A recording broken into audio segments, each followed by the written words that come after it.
The Death Star plans are not in the main computer.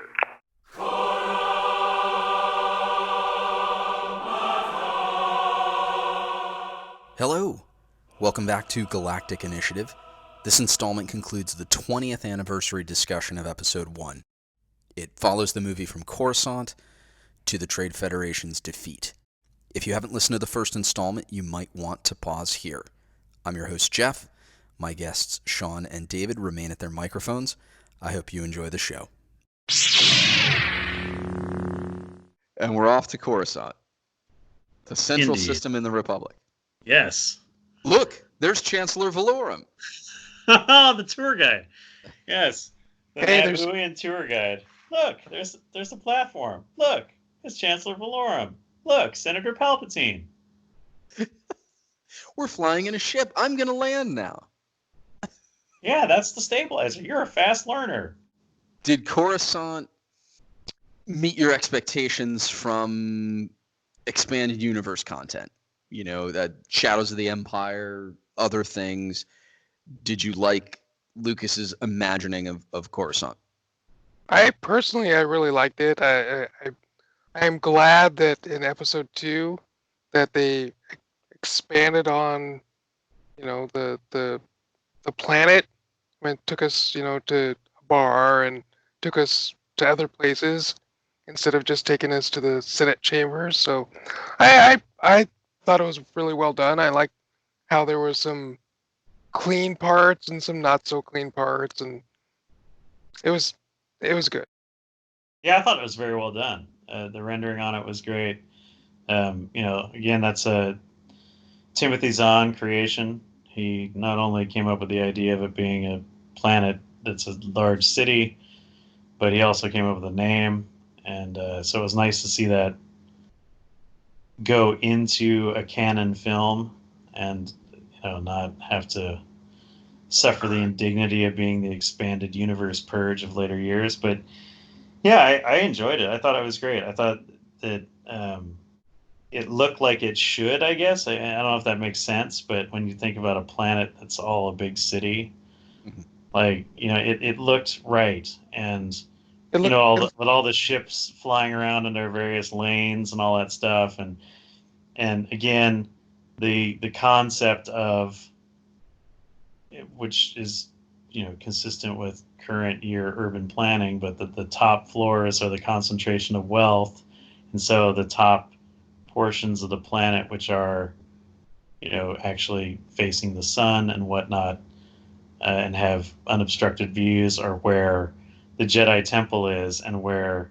the Senate chambers are, and where Padme's pad is. It's like all up there in the money town, on the surface of the planet. So yeah, no, I thought it was very well done and well executed as a concept. I mean, again, to add, I think it looked larger than life, which I think it needed to.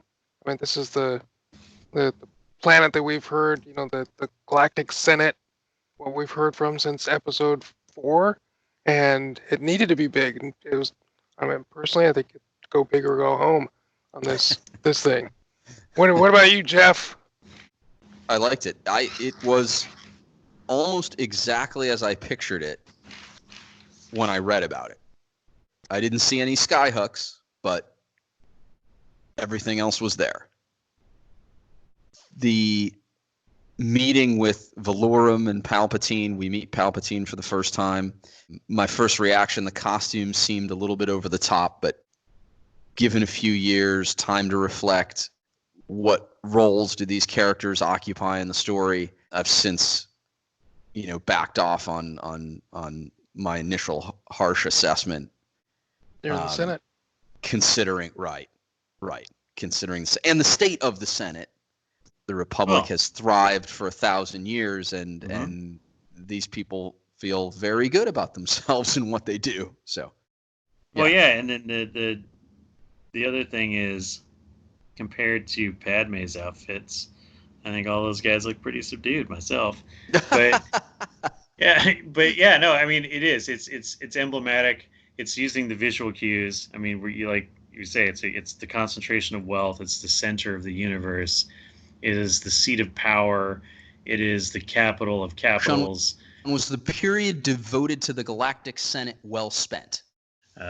We get a lot of politics, and we get a lot of CNN or C-SPAN, Star Wars,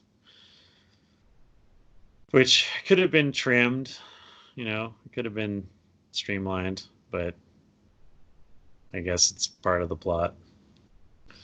Well, it's been such a long time since Naboo. And so, I talked about stakes in the pod race and how I never felt any concern for Anakin winning. It's almost like I've forgotten about Naboo. I mean, I haven't. I remember, but the urgency is lost. We reach Coruscant, and then we have the political wrangling, and through Padme's performance, I don't feel urgency.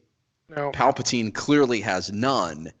And so here again, for me, there's an issue with stakes. It's like I should be feeling the pressure of the Senate needs to act right now to free this planet. People are dying. I wasn't there. Too much of, for Portman, it was too much of a deadpan, and the widescreen shot, or the wide angle shots that they did. I mean, if they would have zoomed in on her face, and she would have shown her anger and angst towards what is going on, I would have been able to buy it. But by having the wide angle that they did and not zooming in, did not help. When she calls for the vote of no confidence, she doesn't feel like a queen who's exhausted every other avenue. There's no feeling of grief at betraying a former ally. You're right. The emotional toll that she should be paying in that scene is not there. The conflict within herself, like you say, because she makes the statement earlier in the film that Chancellor Valorum has been their strongest ally. Palpatine is in there. Palpatine's talking in her ear too. Palpatine's talking in her ear, but it should. There should be more. There should be more there. So the first thing is, part of the problem with the Queen Amidala delivery is, in order for them to create the ruse of the decoy with Keira Knightley. Was she always switched in the entire movie, or did they go back and forth? Because I felt like they were going back and forth. No, you can tell. You can tell in the moments, like when they're on Naboo, you can totally tell when Keira Knightley's queen. But what they did was they modulated both their voices digitally to be lower, and they both had to speak in that sort of almost English accent. Yeah. That high, that high republic / imperial dialect. But so they did all that, but it required them to speak in very similar and very modulated tones, and so you couldn't communicate a lot of emotion through the voice.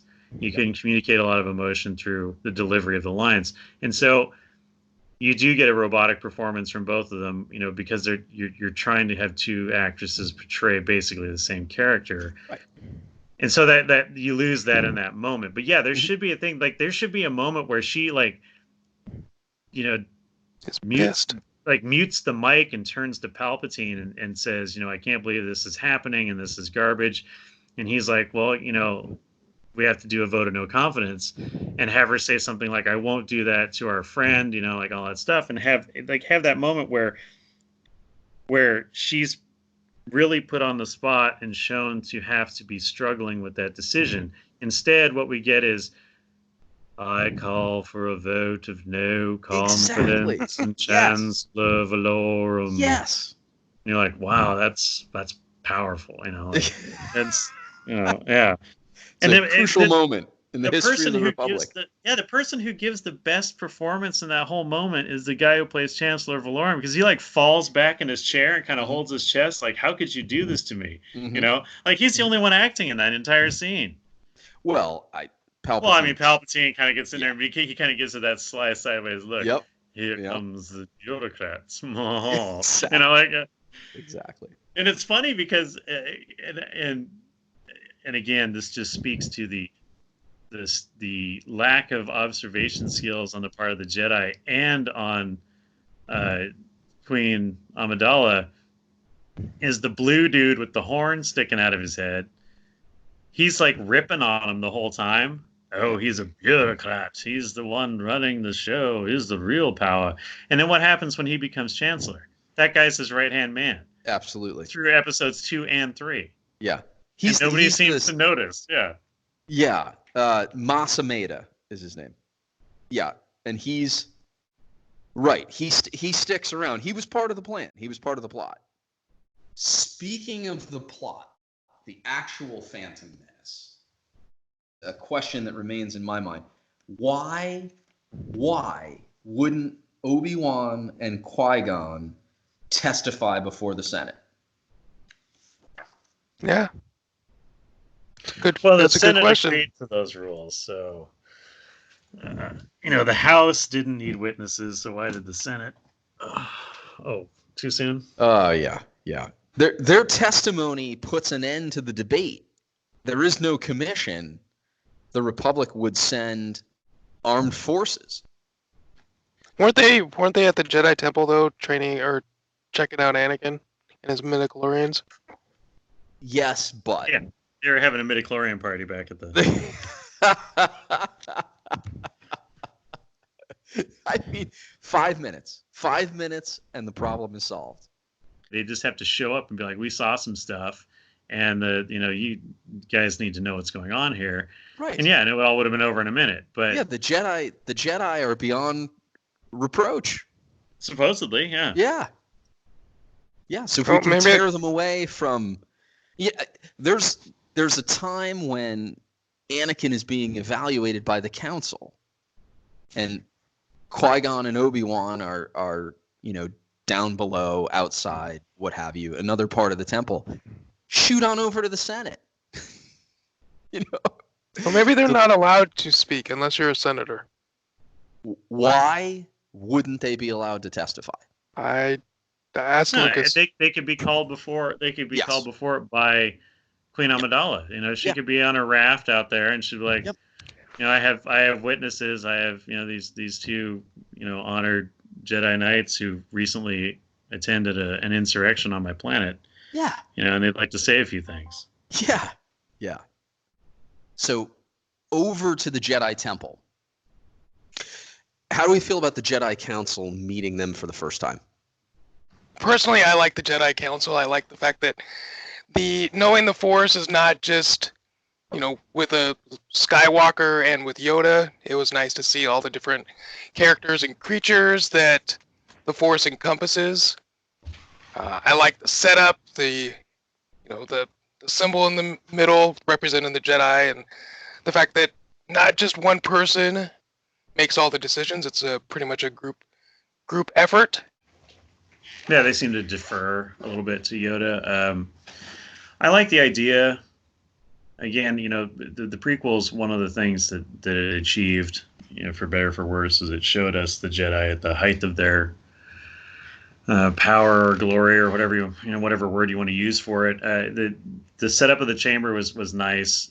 Again, it's all very evocative of legends and things that we grew up with, like the Round Table, for example. You have a circular chamber with a group of people and working in an egalitarian way and debating and then ultimately achieving consensus and moving forward. Now we can question some of their decisions and what they ultimately chose to do, but it was nice to see that. It was nice to see that for lack of a better word, the diversity of species that were involved in it. We get some muted performances. Again, the digital characters provide us, or the special effects characters, for example, like Frank Oz's Yoda, give us better performances than, say, people like Samuel L. Jackson, who one would anticipate would give a more spirited performance in his role. Do you think, so speaking of Samuel L., do you think it was more of Lucas's directing or the fact that he also struggled with all the blue screens that were going on? Well, it's a combination of both, really. I mean, you look at George's lack of direction, or his, his dialogue, and how he, makes things much more complex verbally than they need to be. But also, like you say, that there's a lot of green screen there. There were some of some of the characters in the Jedi Council were real live people in prosthetic. Then they had to build, the floor and the chairs and whatnot. But I don't think early on, well, unless maybe it's the close-ups or whatnot. Maybe some of the close-ups where, they're filming his dialogue. He might have been by himself and staring at a taped X on the wall. But I don't know if people were fully able to, I don't know, have emotion or act or whatnot. I mean, people probably not understanding generally, the arc of the story, or what their character, or being allowed to explore what, their character and their motivations, and, who they are and where they come from, and then not being able to interact with other humans at sometimes when you're going through the filming process. I think a lot of that impacted the performances. So yeah, I don't know. I mean, I would say a little bit of column A, a little bit of column B in that point. So going back to Yoda, I am extremely grateful that they actually went back and redigitized Yoda. I realized what they were trying to do. They were trying to make Yoda look younger than what he was. But that first version of him, the theatrical version, was definitely creepy Yoda. And I am really grateful that they recognized that error, went in and fixed it, because that thing was super scary. Yeah, and it didn't even look like him. This is the thing that I found interesting about that is, you have an existing model of Yoda. You have existing puppets.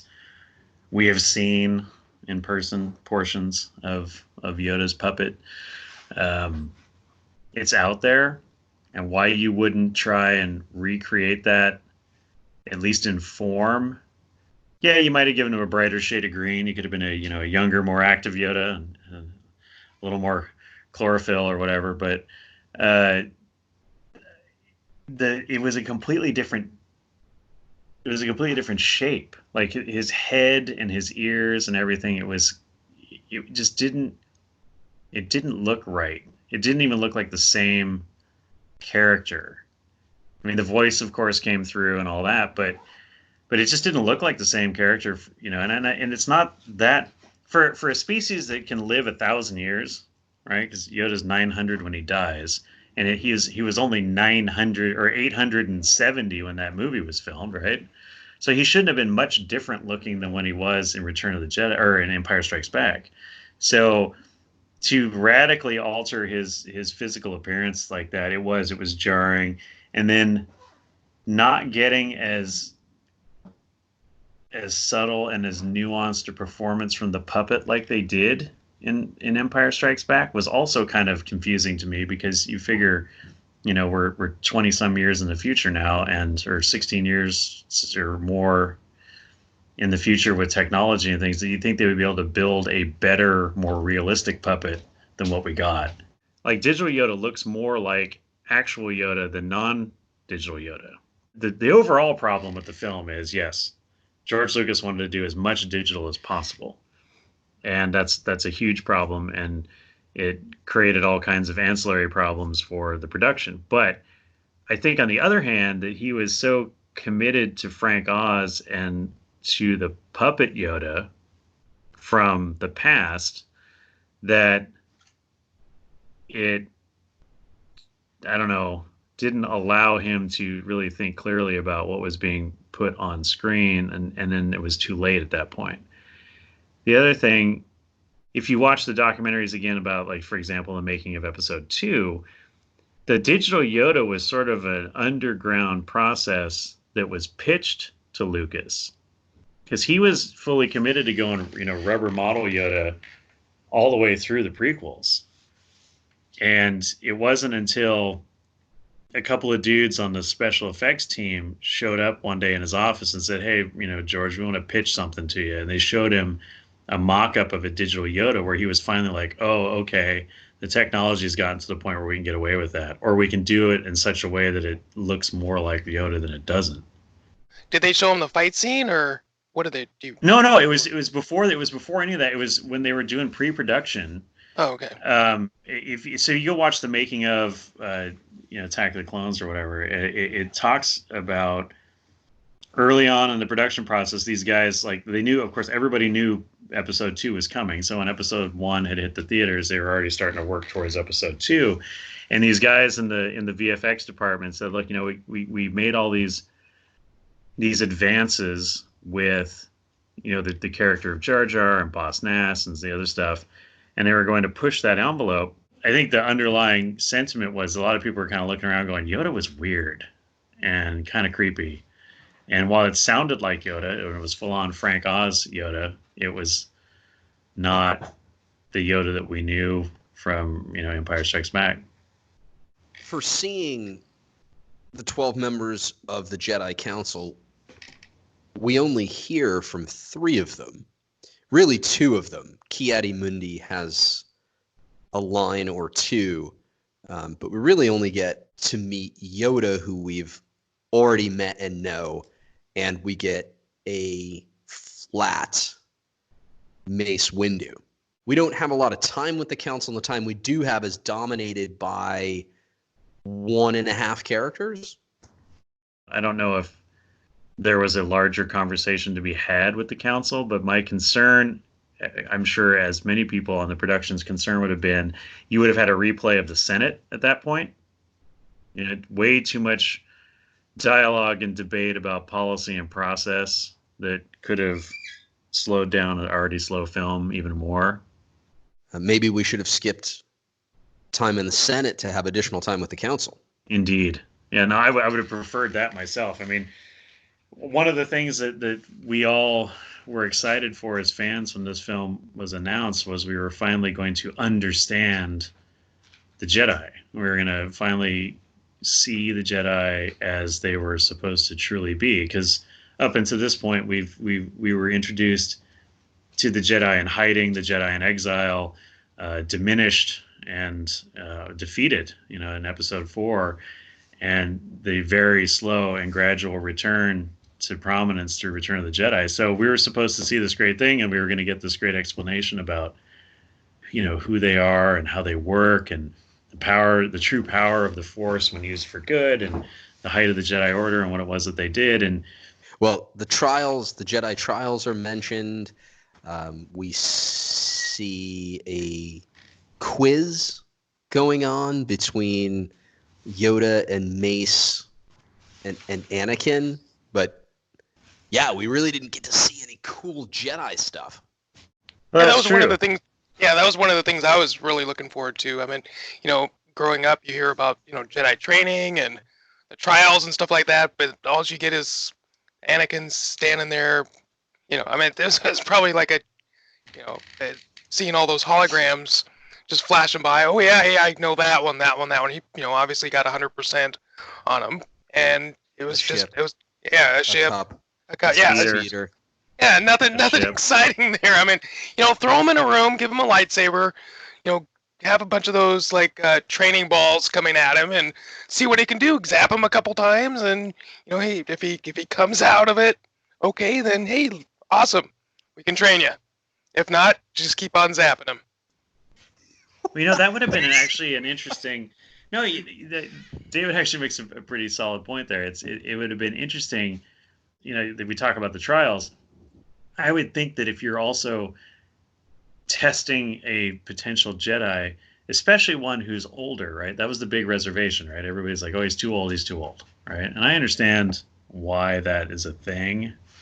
Because, the First Order told us if you take them young enough, they'll do anything, right? But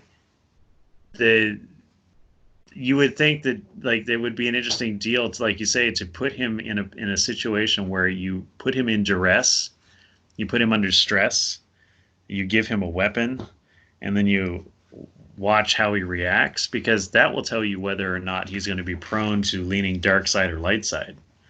Right? You put him in a room with a bunch of those droids, and they start, zapping him, and he gets so frustrated that he crushes everything with the Force and, tears it all down. You're like, yeah, probably shouldn't train this kid. And we probably would have got to know the real Anakin Vader. Or or At that or you point. or you throw him in a vat of lava and see what happens next. Oh, he just says, I hate you a bunch. Well, it's not fair to throw an 8-year-old in a room with remotes firing stun blasts when he's never held a lightsaber before, but Why not? Ray whether did it's it. whether it's telekinesis or yeah, I heard that. Great. Oh. Yeah. Well, she can do anything. She used a Jedi mind trick before she knew what a Jedi mind trick was. Well, but to be fair, it was on James Bond, so I mean, he Well, always to borrow a line from Anakin in this scene, what's that got to do with anything? exactly.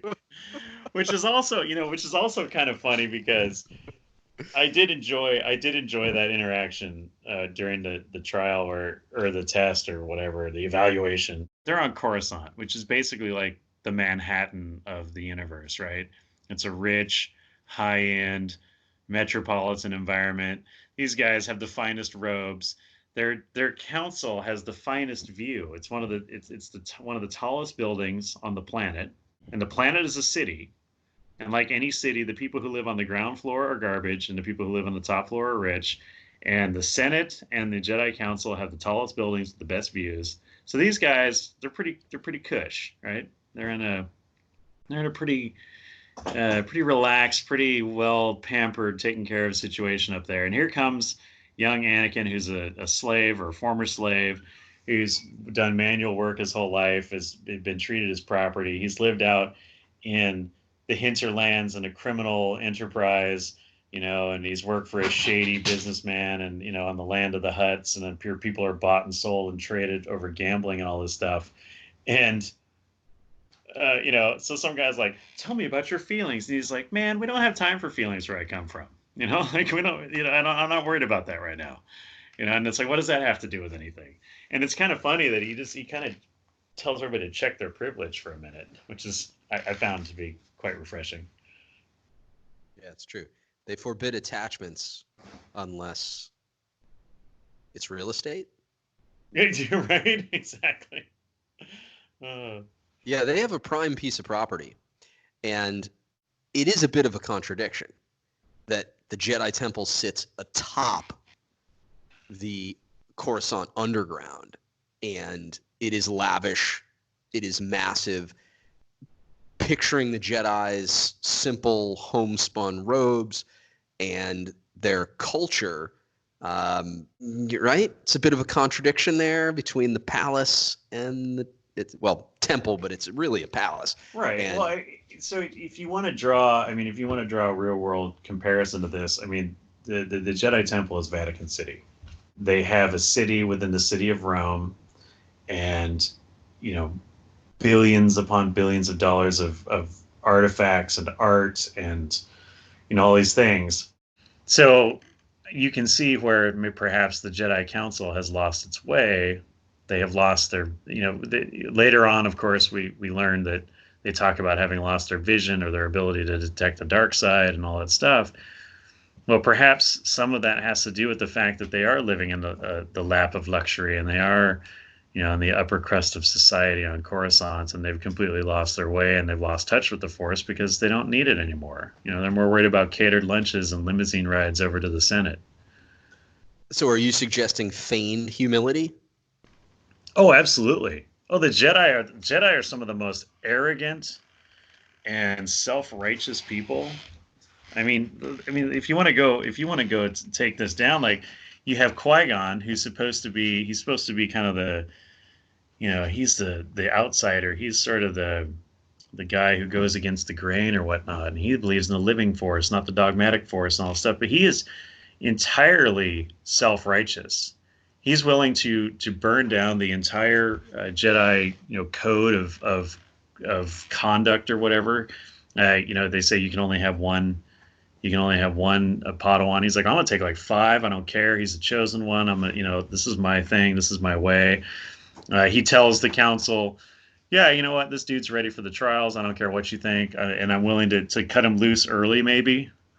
just so I can pick up another Padawan, just so I can stick within the rules if I have to. But even if I don't have to, I'll take him anyway. I defy you. He totally acts in defiance of the Order. I mean, these guys, and then they go around interfering in other planets and their politics, and I mean, it goes on and on and on. But yet, like you say, they're supposed to be warrior monks who wear these ugly brown robes and wander around and talk about not having attachments and being mindful of the force energy in the galaxy and always being peaceful and never being attacking. And yet they're out leading armies.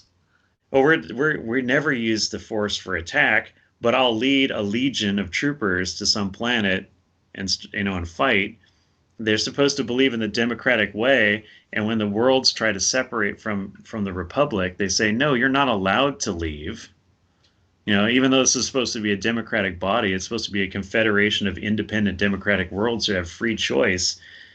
And they say, no, we don't want to be a part of it anymore. And the Jedi are like, sorry, you can join. It's the Hotel California kids. You can check out, but you can't leave.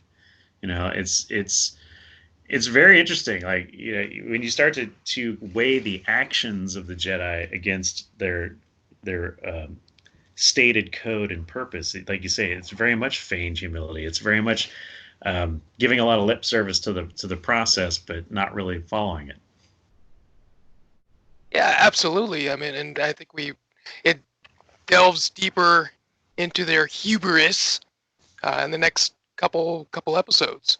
Makes you have to wonder, what real purpose do the Jedi really have? They're kind of just sitting on their hands, enjoying the high life. They haven't faced a Sith-level threat for 1,000 years. Yeah, so they're sitting on their hands, not necessarily expecting.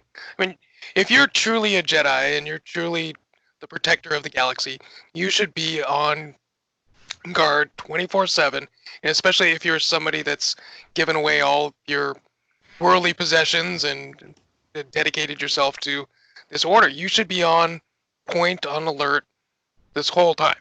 At the height of their order, they allowed Sidious to basically, go right under their nose and take over the galaxy. To me, it feels like there's something going on there, and part of it, again, if you extrapolate from the location of the temple and what that means, its location on Coruscant, first of all, the location on the surface of Coruscant, second of all. Third of all, it's the second biggest building outside of the Galactic Senate. I keep going on and on. That's a concentration of wealth and power that's pretty substantial. And the fact that nobody seems to really care about the core values or, the core philosophy. For example, if there is a prophecy of a chosen one who is going to bring balance to the Force, don't you think that people, if that's a core belief or a core tenet of your religion, for lack of a better word, of the Jedi Order, don't you think people would take that more seriously? And it feels like when the Jedi Council hears about the Chosen One, and they're like, we're not going to even talk to him. We're not even going to look at it. He's too old. We don't care. Not our problem. And it's only through the persistence of Qui-Gon and his threat to go completely rogue from the Order that they finally say, oh, just fine, bring him in. We'll ask him questions about the speeders and the cups, okay? Why are they so inclined to doubt? I mean, there's this sense of, well, we can use the Force. We're powerful in the Force. We would have sensed it, but it's the Sith. I think you just touched on it. It's they didn't sense it. I mean, you know what? If Yoda's only 800 years old and the Sith haven't been around for 1,000 years, nobody has encountered a Sith. It's all been written in the books, so this is all new to them. Well, it could be part of lack of credibility of Qui-Gon, which could result in them not trusting the messenger and so ignoring the message. But I think also maybe part of it is, like you say, it's been 1,000 years. The farther away you get from a threat, the less threatening it is. So their evaluation of Anakin isn't kind. It isn't warm. It isn't compassionate. There's no empathy for what Anakin has just come through. They're against him from the start. So I think Lucas did a great job of establishing an adversarial relationship between Anakin and the Jedi Council, which will pay off in episode 3. How do you feel about Anakin's first encounter with the Council? Well, I think it's more like a corporate room. Like you got the CEO and the board members, and you have this kid potentially walking in that's going to, I guess, take over everything.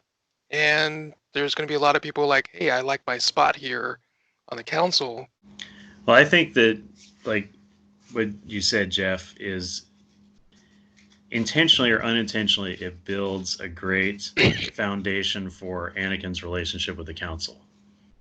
I think that also the portrayal of the Council testing Anakin is there could be some trepidation there on the part of the Council that their status quo is going to be greatly upset.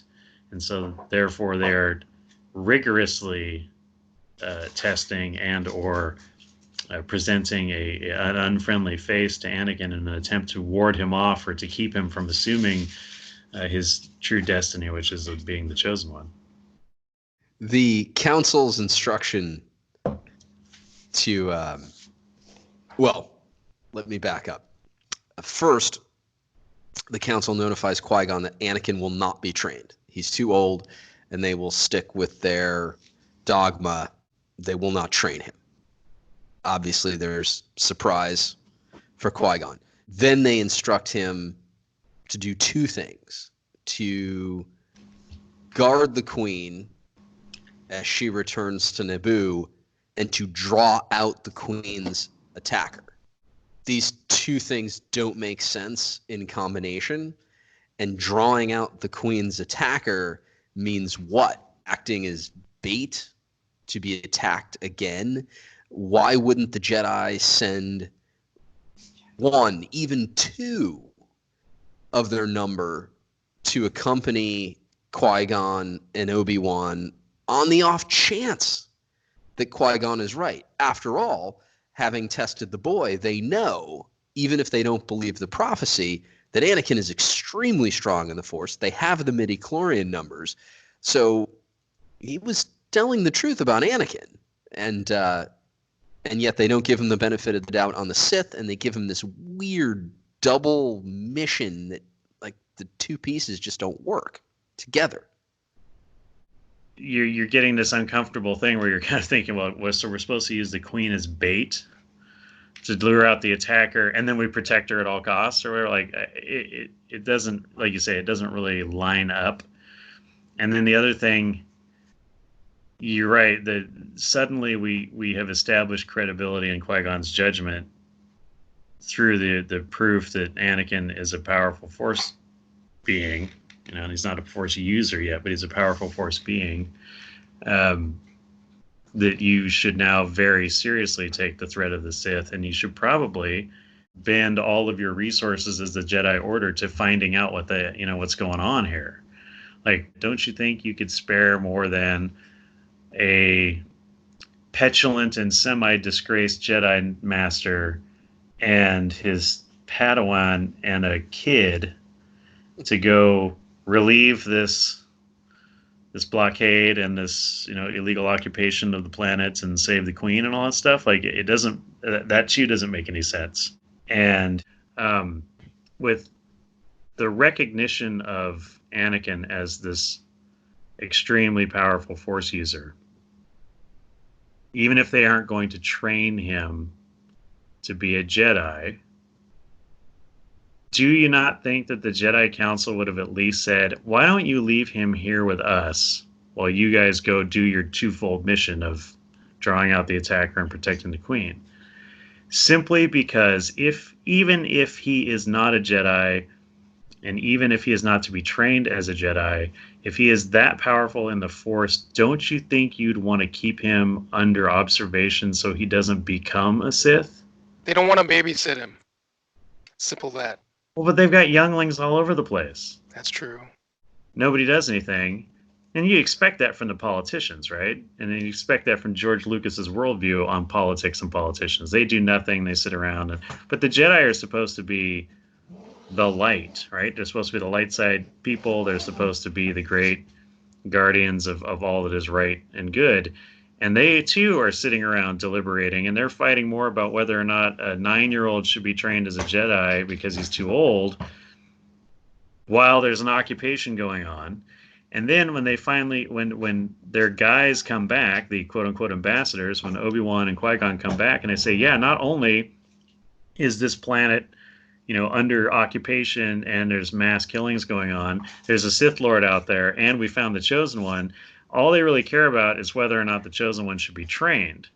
Like the entire report on the fact that, yeah, we were on Naboo and there's 10 legions of battle droids taking over the entire planet, and everybody's been put in these processing camps, and it's like it's a thing, right? Like nobody talks about it anymore. It never comes up again. They totally forget about this entire subplot that got us to the point, or subplot, main plot. The whole thing, the entire point of the movie is to free Naboo.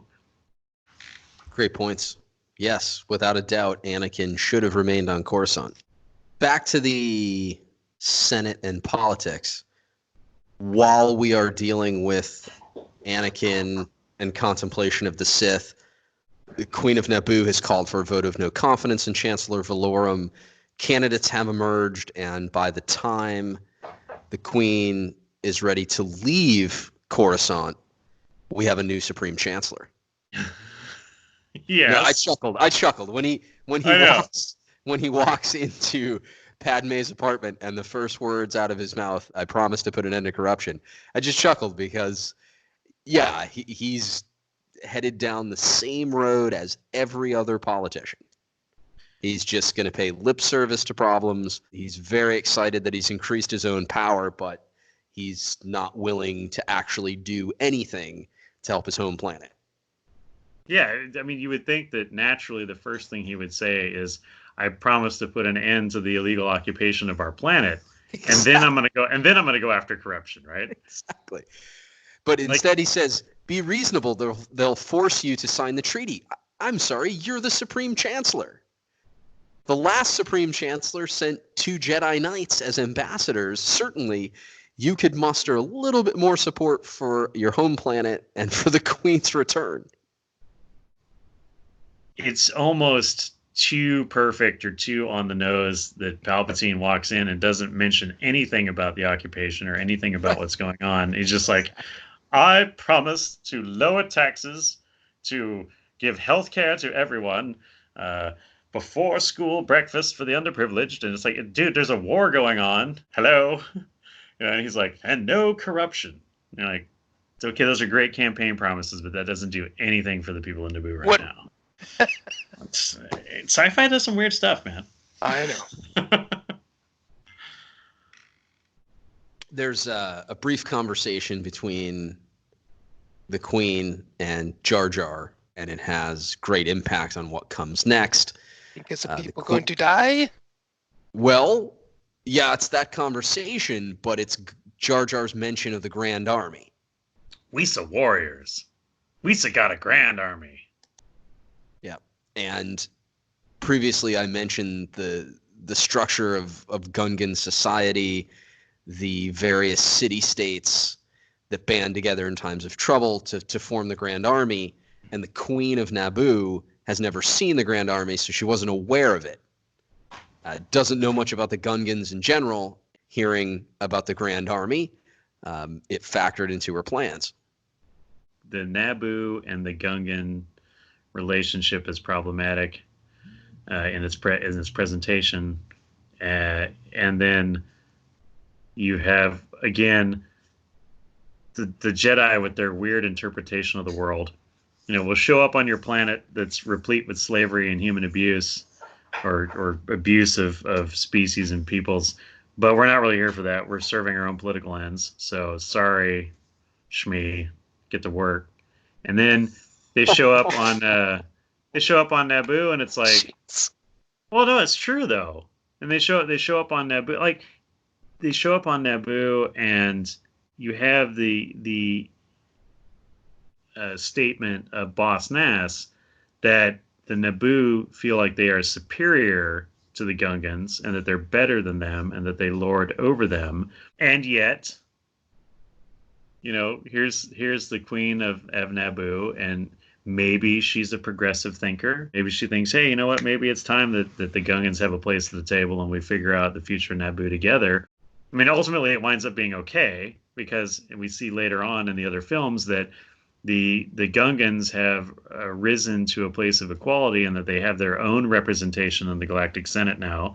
Unfortunately, it's Jar Jar Binks, but I mean, that would to me represents a huge political shift on what's going on in Naboo. But we have a history of bad relations between these people, and now Amidala is leveraging them her whole plan. Your army is a distraction. You're going to go out here on this nice green field. You're going to engage the armies of the Federation, the droid armies of the Trade Federation, and you're going to die just long enough for us to achieve our objective. And they're cool with that. The threat was real. The droid army had reached the Gungan cities, and so they're taking care of themselves. They're defending themselves and their homeland as much as they're sticking up for the Naboo, I think. So it's an alliance of convenience. I think so. And there's only one force large enough to draw off the droid army, and it's the Gungan army. There's no threat that the Naboo can muster that will pull the Trade Federation's forces out of Theed. Well, that's true, because everybody's a volunteer. If you read, we joke about the visual dictionary and all of our references, but if you actually read through like Captain Panaka and all these people, it's like they're all kind of a part-time weekend military force that's, things are so wonderful on Naboo that they really don't need an army and they don't really need a police force. They don't really need anything. They got these guys in really cool trench coats that fly yellow ships once in a while for fun, but so you're right. There isn't a significant military force to repel any kind of real external threat. And quite frankly, I think if the Gungans got a hair one day and decided, we're done with these Nabooians, we're just going to take care of some business, like they wouldn't have been able to stand up to the Gungan army either. No doubt. The Gungans would have rolled through their volunteer forces and into occupation of Theed. Which would have been kind of funny to see, quite frankly. I think they would totally take them. Oh, absolutely. It would not be much of a battle, especially with Captain Panaka and your bestie who flies the ship. Those two leading the way. Oh yeah, Captain Obvious. Yeah, Captain Obvious. Yeah. There's a Gungan army right there. Oh, they got a big boomer. Oh, hey, we're all dead.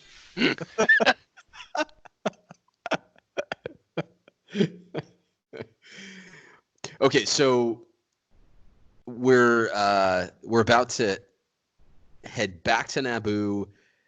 There's a really difficult conversation between Qui-Gon and Anakin. Anakin comes to Qui-Gon and, what are midi-chlorians? Oh, right. Oh, so this is the birds and the bees conversation of the Star Wars universe. The kid comes to Dad and says, hey, tell me about this thing. And then he's kind of like, maybe when you're older. Well, we learn more about the midi-chlorians. But it's a super cheap answer, though. Yeah, no, I don't disagree. It's like, well, they're in us, and they help us talk with the Force. Now, go to your room. They're microscopic life forms. They have a symbiotic relationship. No, the midi-chlorians and that whole conversation, like when he's testing him, and then when they're on the ship, and it's just it becomes the and I think we may have talked about this earlier, but it's the making the Force mechanical. It's turning the Force into a device versus a power, I guess, or something beyond.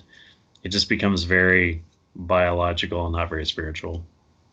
Yeah, and we spent a lot of time with this in the in the previous episode, but this for me was the worst of it. Yeah, to find out they're microscopic organisms and they live in our cells, and it's cringeworthy.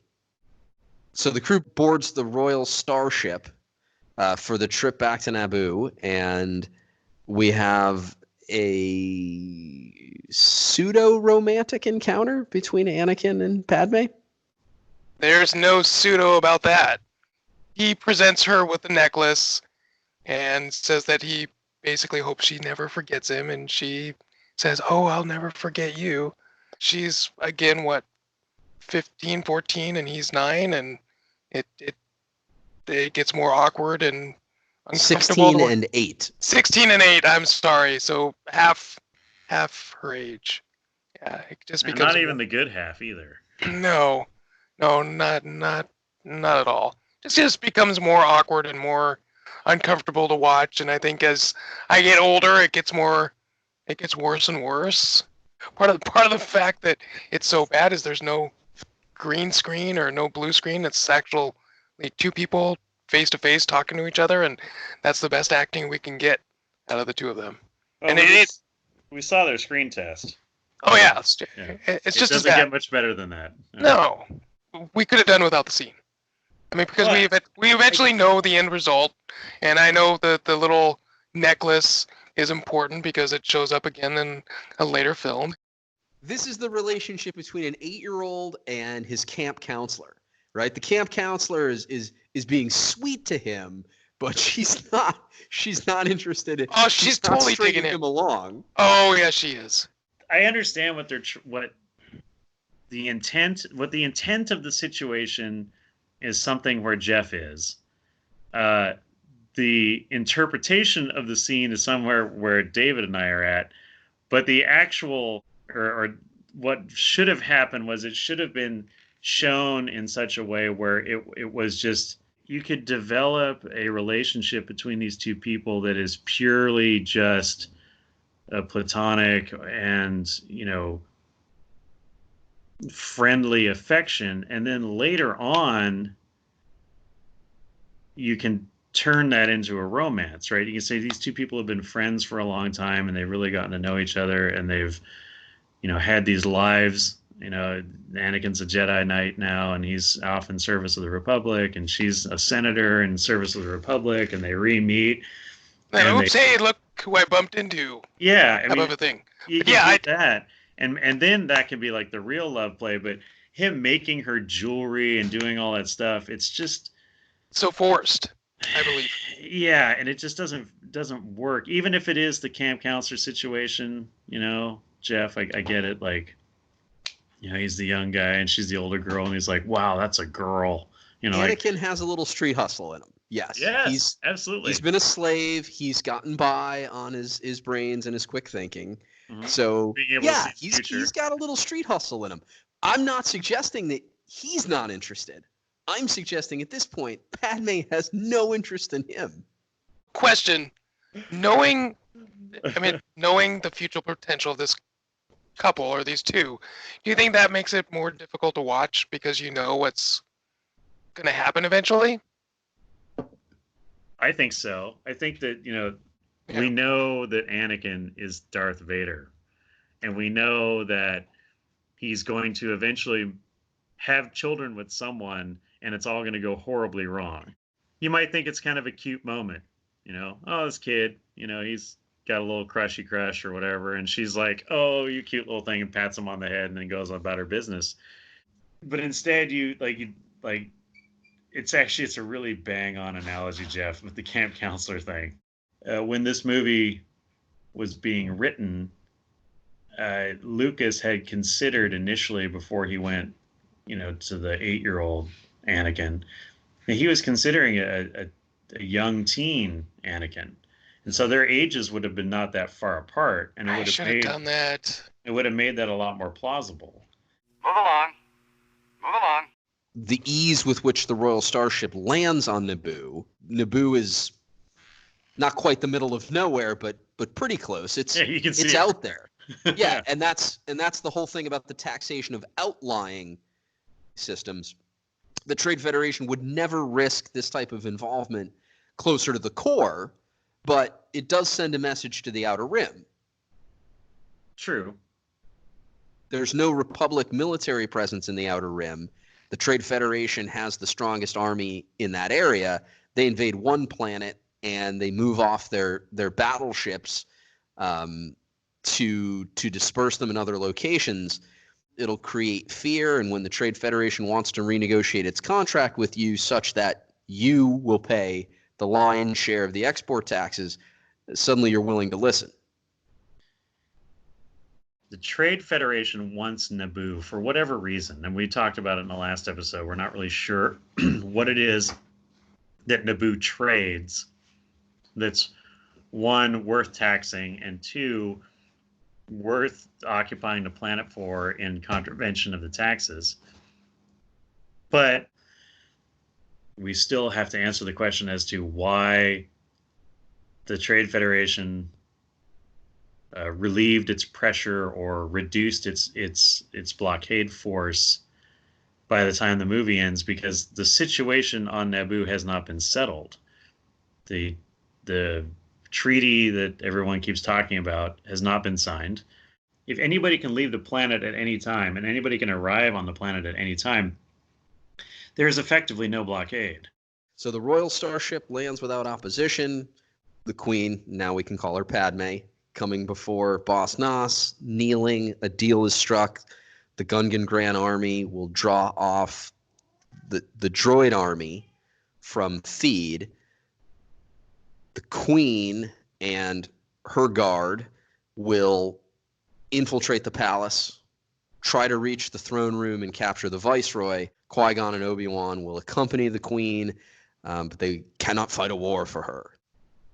Are there aspects of this plan that we should discuss before we move to the battles? Well, it's a complex plan. It's pretty solid. You're using a feint in force to draw out your enemy in order to do a flanking maneuver and attack them from the rear and achieve victory. But really, the only real thing that needs to happen is they need to blow up the ship. They never should have gone back to Naboo. Get a bunch of fighters, get a bunch of capital ships, and go and blow up the control ship. Well, because once you do that, then you can just move into the planet, and you're just stepping over a bunch of broken droids at that point. But if you don't have the forces to attack the ship in orbit, if you capture the Viceroy will shut down the droids for you. True. I mean, they achieved victory on all three fronts, but it was really only because Anakin blew up the ship, or because the ship was destroyed, forget who did it, that the entire occupation was broken. So why not? They knew this. They knew it was they called it the droid control ship. Maybe that's why it was the only ship that was left. I don't know. But the droid control ship, like, everybody knew it was they called it the droid control. So why don't you just go blow that up? You know? Because they don't have the, well, in the end they do, but they didn't think that they had the resources necessary. They had to get to the starfighters in the hangar, and if you're going into the palace to get the Viceroy, once again, I think the Viceroy takes priority, but if you're going to the palace, you might as well get the pilots to their ships. How about,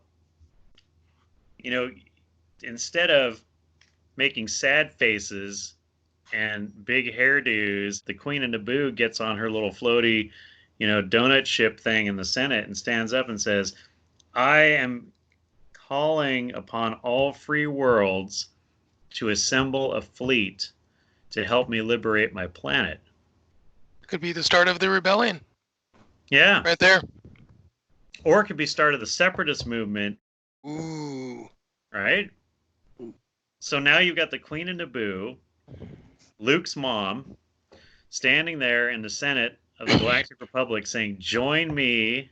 They all go there, liberate the planet. It's a big happy day, okie day, and they do the glowing ball thing, and you show Anakin with his rat tail.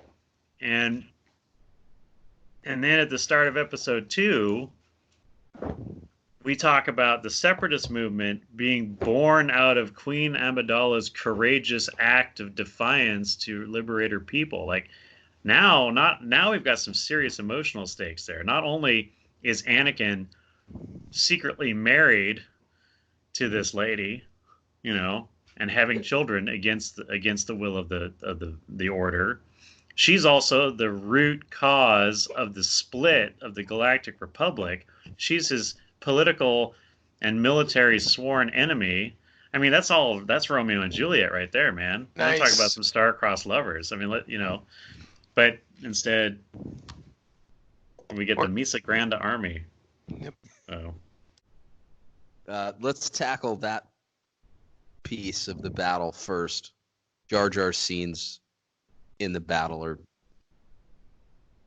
difficult. It Comical. takes you out of the film at a moment when the film is supposed to be very serious, and it takes your focus off of the Gungans being destroyed for the sake of comic relief. But how did that battle play out for you in terms of the graphics? It's all digital. The weapons, the creatures, the machines. First time I saw it, I thought it was pretty good graphics. I think now looking back, it's one of the few scenes that doesn't really hold up very well. More cartoonish than a lot of the other scenes. I think, the march to the droid army and then the shield that is thrown up is pretty cool, but I love the fact that the droids are, even though they try to shoot through and get to the Gungans, they're able to just kind of walk right through because they are droids. They're not organic. And then, the Gungans have their protection once they get through. They've got their shields as well. And I enjoyed the scene, but like you've mentioned, that Jar Jar is unfortunate, comical act that goes way too far, and what should be a more serious situation. I mean, it definitely takes you out of the scene, and him falling out of the semi-tank for the Gungans and the balls bouncing and hitting the droids. It's totally unnecessary and totally is a joke. It shouldn't have been in there, as far as I'm concerned. And wiping out some of those tanks, again, a joke. I love the fact that once the ball hits the army, it splatters and takes out a little bit of a squadron of the droids. I thought that was pretty cool and pretty clever. I would have liked to maybe seen different spots that it was happening in. I mean, because it seems like it was just that location. When if you're probably battling a true world army, there'd be different locations where the battle is taking place. And so it would have been, I mean, obviously it was taking place a little bit in the castle, but yeah, it was nice, but again, I think the graphics suffered. They don't hold up as well as everything else, and like you said, Jar Jar's a struggle to watch that whole scene. When we first saw this movie, almost 20 years ago now, 20 years, it looked fantastic on the screen, and again, we complain a lot and we overanalyze and we kind of brutalize and we give George a hard time, but this movie was truly a triumph of technology in cinema, and this battle scene was one of the reasons why. The fact that you have a scene that is a set piece battle between two large scale armies that is completely rendered inside of a computer from 1998, and the fact that even though it does look a little clunky now, and there are some moments in that I don't know if it's stuff that was added after the fact for the Blu-ray or the the home video release that aren't fully as rendered as a lot of the stuff that was involved, or a lot of stuff that was originally on screen. Because there's a few moments there with some tanks where you kind of like, I don't feel like the finished animation got put on that. But the big problem with the whole thing is Jar Jar, and that could be the tagline for episode 1. It's like Star Wars: The Phantom Menace. The only problem is Jar Jar, But I get him as a clumsy character. I get him as having the comedy relief aspect, and him being the walking moment of levity in the film. It takes you out of it, and it makes like Jeff said, an otherwise serious moment in the film some kind of vaudevillian physical comedy show that's just terrible. Every time he's on the screen, there's some dumb Jar Jar clumsy moment, getting his tongue caught in the electrical field, and then not being able to talk, all that stuff. It's too much, just too much. Do you think it would have been better if he would have, all of a sudden picked up a weapon and just started going Rambo on everybody? No. But I mean, no. But the thing with... I agree. It would have been so nice to see him do a little bit better. He gets on top of the tank. He breaks his junk on the barrel. Yep. And we have to have that big scene where he's like, ooh, and his eyes get all weird and his tongue hangs out. And then the other officer, in the Gungan army, throws him the hand boomer. Captain Tarples. Captain Tarples, that's right. So Captain Tarples throws him the hand boomer, and it bounces off his hands, and he does the, almost like he's juggling, and it just magically lands on the guy who's driving the tank, which then crashes the tank and all that. It's that stuff. It's convenient. He doesn't have to exceed his abilities. He doesn't have to become better than who he is. Like you say, he doesn't just like randomly pick up a droid blaster and then find his true calling and like murders them all or whatever. Like, but that would have been awesome. But him having a moment where he's trying to fight the battle and trying to be brave and trying to be a real warrior, and maybe lucks himself into doing something, that feels better than him constantly running away. I give up. Yeah, I give up. Like, what's your plan, Jar Jar? I give up.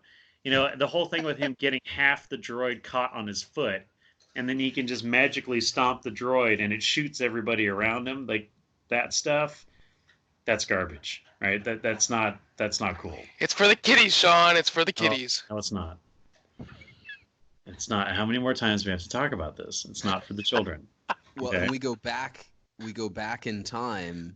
I think at this point, we have episodes 4, 5, and 6, and there is nothing like Jar Jar or these extended comic sequences at serious moments. So it catches you off guard. I think you could even go 7, 8, 9.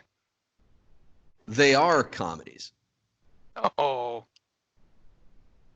I like that. Purists. Yeah, the comedic elements of the original trilogy are understated and appropriate.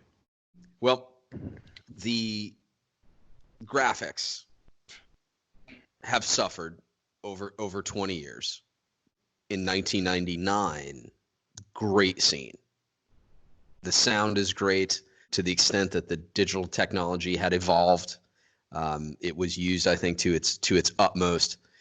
When I rewatch the film now, I can see the issues. There's a surreal quality to it. It's far from perfect. Was it necessary to do an all-digital scene? Of course, the answer is no, but Lucas went for it. Should he have used an actual landscape? Should he have built sets? Should there have been more real elements to make the scene better?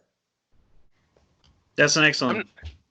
Sorry, go ahead, David. I'm not sure you could have even done a lot of those scenes with models. I think it would have been so expensive for him to be able to built maybe even 4 or 5 of those tanks, I don't think models would have been able to get it done. If you look at, for example, the Battle of Hoth, how that was executed and what that looks like now versus what you were trying to achieve with the battle on Naboo, and the scale of it. It's a bigger scale. It's presented as a bigger scale than the Battle of Hoth. But Hoth, there's some moments in that don't really stand up very well.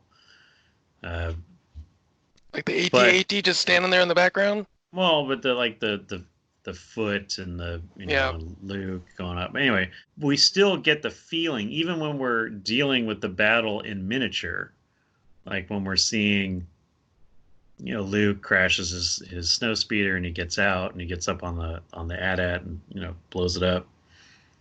That's a vignette. It's a miniature moment within the larger battle, but we get the setup at the beginning, and we see all the rebel forces in the trenches, and we see the walkers coming towards us, and we get this sort of back and forth. We see, all the rebel troops running out of the trench and doing all that stuff. There can be successful executions of real and digital combined. Now, having said that, you look at the era that this came out. If Lucas had tried to execute this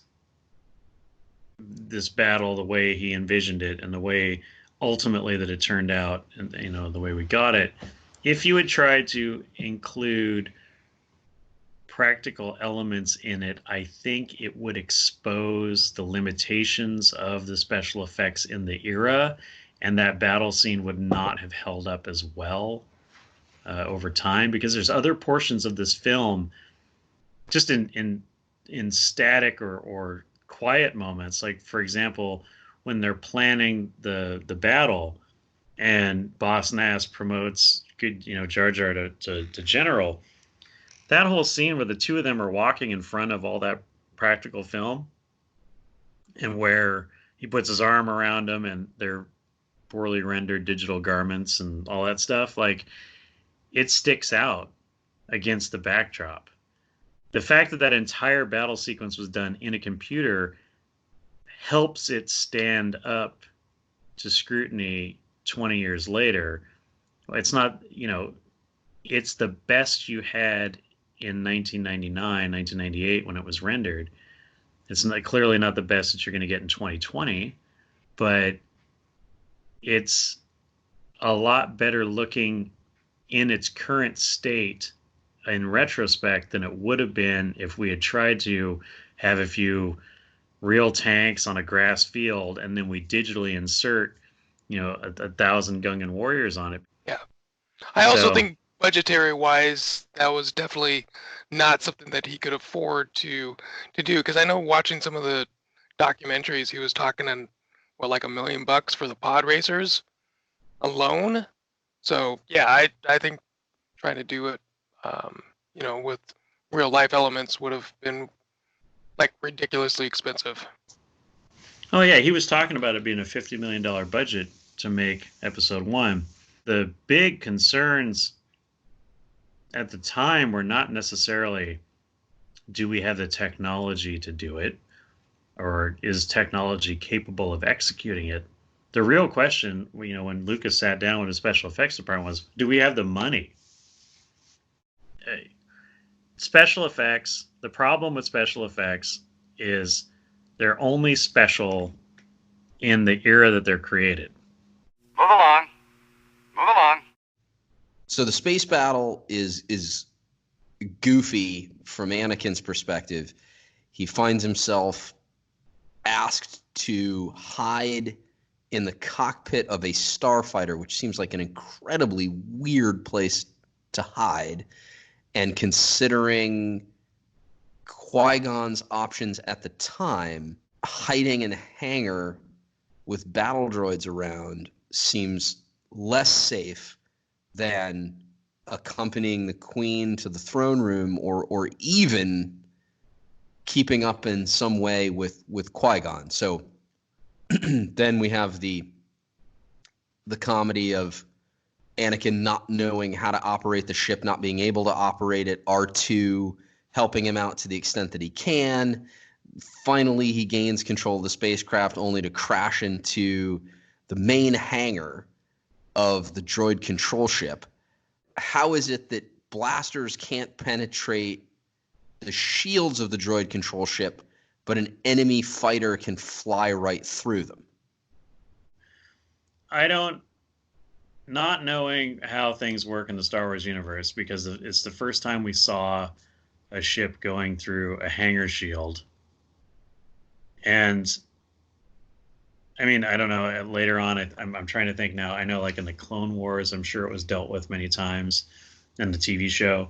But even in the later movies, like it was Episode 2, the beginning, they fly through, right?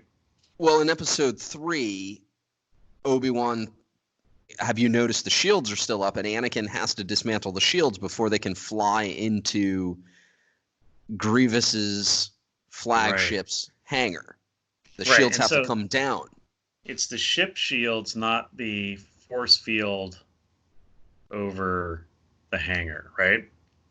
So the force field over the hangar is what keeps your gravity and your air and all that stuff in the hangar when it's open. Right. So yes, you can. Yep. Yeah, you can fly through that. But yes, the shields. You're right. So at some point, somewhere on a segment of the vessel or station or whatever, a portion of the shields have to be lowered in order for a physical object to pass through. So then at that point, then, is it because it's a magnetic shield? We're having some inconsistencies there in the science. So yeah, but it serves the plot really well. Yeah, it does. It does. Which is common in Star Wars these days. The Naboo starfighters can't make a dent in the droid control ship, but Anakin's happy accident destroys the ship. Oh, we should change the name of the movie. Oh, Star Wars Episode 1, Anakin's Happy Accident. That's just perfect. That's absolutely perfect. Well, like Jar Jar on the planet below, it's played for comedy, and it shouldn't be. It's a serious moment. So Anakin can't control the starfighter, but stays alive, gains control, crashes anyway. In his effort to restart the fighter, ends up blowing the reactor of the droid control ship, which ultimately destroys it. It's an accident. Well, again, it's more laughs on top of more laughs. And you have, at this point, you have, like you say, the happy accident problem. We've had enough of it with Jar Jar on the planet. And then we have, like you say, Anakin magically and accidentally falling into the appropriate hangar, which happens to be right next to the super sensitive reactor core thing, which I don't understand why it's out there in a hangar. And then we make such a big deal about him getting the shields working on his ship so the droids can't hurt him.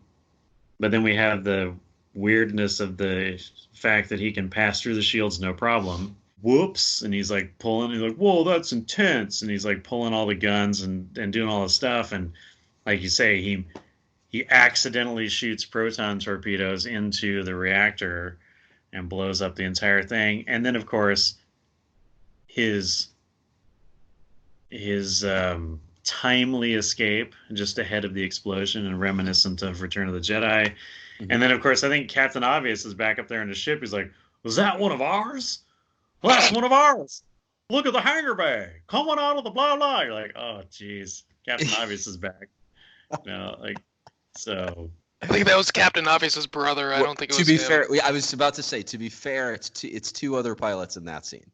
So they took away. They split the Captain Obvious role and they delegated it at that point. It's his twin. I think it's a great scene. It's a great looking scene. Yes. I appreciate Lucas's progression of technology in the Star Wars galaxy, meaning the Naboo starfighters truly seem underdeveloped compared to what comes next. The droid starfighters aren't as menacing as what I think it's just really well done between the battleship, the droid, the vulture fighters, and the Naboo starfighters. I don't know. I love the scene. I love the cannons on the battleship. It's a little taste of the turbo lasers. You know, I think he did an excellent job designing all the pieces of that scene. Well, and I would say that this extends through the entire prequel trilogy. You know, a lot of people when this movie came out complained that it didn't look like Star Wars, and I think that those people were not really thinking that criticism through. Like you say, there are design cues and design elements in this movie where you can see the logical progression. You can see where they wind up. You can see how these things appear on the Death Star and on Imperial Star Destroyers, and you can see how the individual fighter is developed from, you know, something like the Naboo fighter to the X-wing. You know, the elements of that, the astromech droids and the protocol droids, and we have that carry through. The Jedi, of course, like that's an aesthetic that carries through all the films into the, you know, the original series. So yeah, and then as later on, as we see as we get to the Clone Wars, we see, you know, the iterations and the birth of the Stormtrooper armor. We see the design and the shape of Star Destroyers with the wedge, you know, the triangle design, and it goes on and on. You know, the Jedi starfighters that look like, you know, progenitors of the TIE fighter with the hexagonal glass in the front, and like we also see an inverse relationship between you know, the very end of episode 3. We've seen the end of the artistic expression of the galaxy and being fully replaced with the mechanical and the brutal. We know Lucas is influenced by hot rods. I thought about the Naboo ships, and they seem familiar when looking at cars of the 1940s and 50s. They have some of the same lines, the curves, the fins. Do you see that in them? Oh, absolutely. I think the Naboo spacecraft remind me of Italian sports cars. You know, they're very, I mean, they're very sexy looking, you know, and it has to do with, again, with the lines and the curves and all that stuff. And it's interesting because if you look at General Grievous's fighter later on, it actually looks like a version of the P-51 Mustang or the P-40 fighter at the beginning of World War II. It looks like a World War II fighter plane. And well, yeah, it's the cockpit, certainly. Well, and even the housings, the front end of it looks like all you need to do is put a propeller on it, and it looks like a World War II airplane. And so you see that where these design elements come from. But again, like Naboo, a lot of Naboo was shot, you know, in the Lake Como area, right, of Italy, and a lot of Italian manors and these grand palaces, and so it felt like a very natural progression of design for their starships and, you know, and the Queen's, you know, the Queen's frigate or whatever to look like fast Italian race cars. So now we'll come to what I'm guessing is Sean's favorite scene, the Duel of the Fates. Yes. Oh yes, when he gets chopped up, that's his favorite scene. Thank you, David. Just remember, stormtroopers can't hit the side of a building. Yeah. After Qui-Gon tells Anakin to hide in the cockpit of the Naboo starfighter, Qui-Gon and Obi-Wan and the Queen's Guard head towards the throne room, only to be interrupted by a single figure in a black hooded robe. The greatest character of all time, Darth Maul. My boy. Darth Maul. Oh Sith yes. Lord Darth Maul. And I can still recall just falling in love with the initial face-off between the Jedi and the Sith. I can still mimic all of Maul's movements as he takes down his hood, pulls out his lightsaber, and ignites not just one blade, but two. It's fantastic. And that in conjunction with the score, the John Williams score in that moment, when the doors open and he's standing there, like that is, one of the finest moments in cinema, really, when you think about it. Mm-hmm. Yeah, it's a sci-fi movie. Yeah, it's silly. And yeah, we've been complaining about Jar Jar and all this stuff. But at that moment, when you hear that music, when that chorus kicks in, and he's standing there, and he's just a thousand types of menacing, like that moment was worth all of the other junk that came before it. I'm not sure I agree with you on the last part. Very, very Maybe not exciting. worth all of it, but it definitely makes up for a lot of it. Well, there's a presence that is felt immediately, and there's just a little bit of comedy, but it feels like Star Wars comedy because it's in the flow of the movie, where Padme looks at Qui-Gon and essentially says, "We'll take the long way." So Right. at this point, you have roughly, what would you say, 15 people facing down against one figure in black, and it's immediately obvious that the Queen and the Queen's Guard need to get out of here in a hurry. Yeah, And because they this know is they're all going to not die. Yeah. exactly. This is not a figure, an alien to be trifled with. Which again, like, we've talked about, in our previous shows, like, for example, when we're talking about the sequel trilogy and what went wrong with the First Order. You get from Darth Maul in the moment. I mean, yeah, we saw him even when he shows up for the first time, when we see him in the hood and he's on the hologram.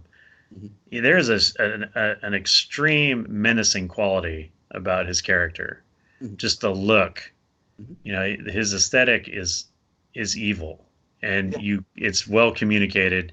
He doesn't have to speak. He doesn't even have to act. We all know, like we had talked about again in last episode, when we reveal Palpatine, we're like, oh, okay, it's Palpatine. And we get it, and he's the Emperor to be, and and it's all this foreshadowing. We already know that he's a bad dude, but we kind of get the kinder, gentler Palpatine in this film because he's not ugly yet. He doesn't have the glowing eyes yet. We don't see the lightning yet, but we know what's coming from him. So we have that in the background, in the back of our minds, but it's not in full display. Yes, he has the robe, and it's the voice of Palpatine, and we recognize that. But when Maul comes out of the shadows behind him and like crosses his arms and gives you those glowing eyes and that tattooed face, even though it's in one of those grainy blue holograms that Star Wars is notorious for, you're like, this dude, like, hey, what do we got going on here? This guy, he's a bad dude. And then we see him, we have those few moments, last we'll reveal ourselves to the Jedi. And yes, we have the fight scene for a moment on Tatooine, and we get to see more and more of him, and it builds, and we're starting to understand this guy. He's well trained. He gave Qui-Gon a run for his money, even in that very brief battle. Again, he's a brooding character. He doesn't really have a lot to say, but he just oozes, the evil and the menace and the threat. And then in that moment where now you're there, and now it's on, and he's like, okay, I'm taking off my robe and I'm lighting both ends of this stick, and we're going to fight.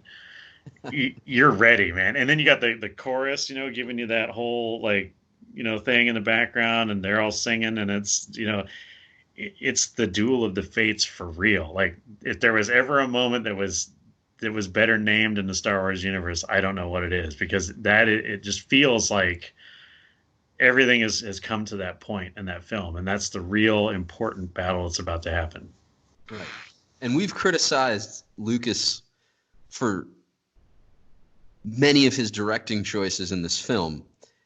Do we need to credit Lucas for the presence of Maul? Obviously, Darth Maul resembles the devil. So his look is menacing, but it's not just the makeup, it's the way he walks, it's his deliberate movements. It's very calculating, it's economic. There's no wasted motion. It's do we give Lucas credit, Ray Park, both? The stunt crew. The stunt crew. Well, I would give it that there are four key elements to the success of Darth Maul as executed or as presented on screen. And the first one is the Lucas, clearly, as we give him a lot of scorn for being the decider, okay? But in this moment, the decisions he made regarding the character of Darth Maul and the way he directed Ray Park all paid off. And they paid off very well. The design team that came up with the look, the red and black and the eyes and the horns and all that stuff. And the story is, Lucas went to his design people and said, okay, he kind of gave him the brief rundown about what he wanted, Sith Lord, blah, blah, and he told the guy or the team or the guy who was in charge of doing the design, he said, give me the worst thing you've ever seen in your nightmares. And he came back with a drawing of basically Darth Maul, but instead of horns, he had like feathers on his head or something like that. And Lucas was like, yeah, that's pretty creepy. We need to tone that down, kind of a thing. And so they worked on it and came up with the ultimate finished design, but it was very close to what we got. So first is the designer. Second is, Lucas for making the choices. Third would be, Ray Park. I mean, the physicality of Ray Park and the way he executes Darth Maul, even when not in the fight scenes and not in just the way for example, when he's waiting for Qui-Gon, right, and he's just pacing back and forth, he is giving this energy in that moment, he's ready to throw down, and he's impatient to fight. He wants to get after it, and he's got that, that half smirk, half sneer on his face, and he's pacing back and forth, and he's like, bring it, Jedi, I'm going to kill you. You get all of that. His character says nothing. He has one line in the movie, but he communicates so well physically, and that's Ray Park. Yes, he's also a great, martial artist, and so the many moves and the choreography of the fights that he's involved in are, of course, spectacular, and that's his physical skill as well. But the non-fight stuff is very compelling, and so I give him that. And then the fourth thing which is a little lesser known, but there's a graphic designer artist. His name is Christian Gossett, and he's the guy who went to Lucas and said, if you really want to make this dude hardcore, you should try a double-bladed lightsaber. And Lucas was like, a what? And he's like, yeah, a double-ended, double-bladed lightsaber. And he's the one who came up with the idea, and he drew it up. And Lucas was like, oh yeah, we got to do that. And so those four things came together because up until that point, we hadn't seen anything like that. Definitely Ray Park. But, Lucas allowing him to do that. I mean, Lucas could have also been the wet blanket, and he could have turned him into another, into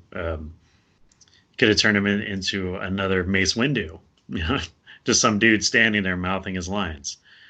And he didn't. And so the decisions that Lucas made in directing Ray Park to not screw with him or to encourage him to do whatever it was he was doing, but do it faster and more intense or whatever, whatever he did in that moment was the right choice, because it, again, one of the better, more nuanced and more compelling performances from anybody in the entire movie. David, you're probably the most objective when it comes to this character. What are your thoughts on Maul, and where do you rank this duel? Oh man, then the saga of lightsaber duels. Well, first of all, I'd like to echo Sean's sentiment about the music. I think if it is maybe, man, it's up there right with the original score of Star Wars. I almost want to put it above the Empire's March, or but The Imperial March? Whoa! the Imperial March, yeah. And you I say mean, I'm unobjective. Wow, that's well, no. I mean, honestly, every time I see that door open and I hear those first couple notes, it's like it's go time. And it brings you right back to the first time you saw the movie, and it's a great score. You asked me to rank it up there with the lightsaber fights of all time. Oh man. I want to say it's probably if not the first, maybe the second best one. And I say that with all due respect to the other ones, but Of you know course, the yeah. No, you got a lot of good choices. the third one. I mean, in the episode 3 that lasts for some 15 to 20 minutes. I think the official time is like 18 minutes, but when it's the longest sword battle in cinematic history. But I mean, that whole thing. I mean, it was really cool, really well done. I think this is probably second to that one, with Ray. Just the choreography, especially when Obi-Wan comes through those shields or whatever, the red doors. Just that 5 to 10 seconds of Ray Park doing his thing, doing his flips and things like that was just awesome. And then when he puts his hand out, like, yeah, it's go time. Even though I have one lightsaber, I'm still gonna bring my A game. I really thought that was probably the saving grace of the movie, for the most part. I like Sean, wish they hadn't killed Maul off so fast. I mean, he would have been a great addition to the rest of the movies. So you really, really like the scene. You go so far as to say that it rescued the movie for you. It did. It really did, because I mean, just the choreography and the different scenes that they go through. I mean, the inner chamber, the fact that the Jedis get knocked down a couple times, and they do they do pick themselves up, but you do see a couple of little cool Jedi jumps and new Jedi tricks, but the lightsaber, the fact that both of them are able to, he's able to use his dual lightsaber and fight the two of them, and I mean, it's a good 10 minutes of really cool lightsaber duel that at the time we had never seen something that intense. I mean, we'd pretty much seen slow motion lightsaber duels, and for them to pick it up probably like tenfold, and Maul just going to town, and it was pretty intense. And the fact that they did take down Qui-Gon was a nice little touch and added a lot more tension to the battle. Was pretty cool. I will say this: I did not like how they did kill off Maul. Him whacking the floor and trying to get him to let go with some sparks was kind of dumb. I mean, if you really want to kill your opponent, just kneel down and just stab him in the face. I mean, that might be a little bit more graphic than anybody wants to. Well, he couldn't reach Obi-Wan Force on the push. ledge, but he could have. Yeah, he Dude had done shown something. force push. Yeah. He'd shown that. Yeah, so I mean, he could have done something to just finish him off. And you know what? Obi-Wan would have survived, because everybody who falls down in pits somehow Nice. manages to still be alive. Robot legs. for Exactly. Obi-Wan. The last, I mean, the finishing move is, He got the high ground. well, yeah, just so for a great duel, I was let down by the by the final strike. Obi-Wan's somersault, summoning Qui-Gon's lightsaber, and cutting Maul in half takes too much time on screen. So it should have been faster to make it believable because Maul has lightning reflexes. For Obi-Wan to somersault over him, catch the lightsaber, and cut him in half was, you say what you want about Maul not expecting it. It doesn't matter. Maul's so fast. So if you're saying if it would have been instantaneous, Obi-Wan falls down, grabs the thing, pulls himself back up immediately, gets the lightsaber, and then it's not my job to rewrite the film, but there's no time for him to somersault over Maul, catch the saber, and kill Maul. If you want to have him catch the saber on his way up and drive it through Maul, okay, I'm listening, but it has to be quick. Yep.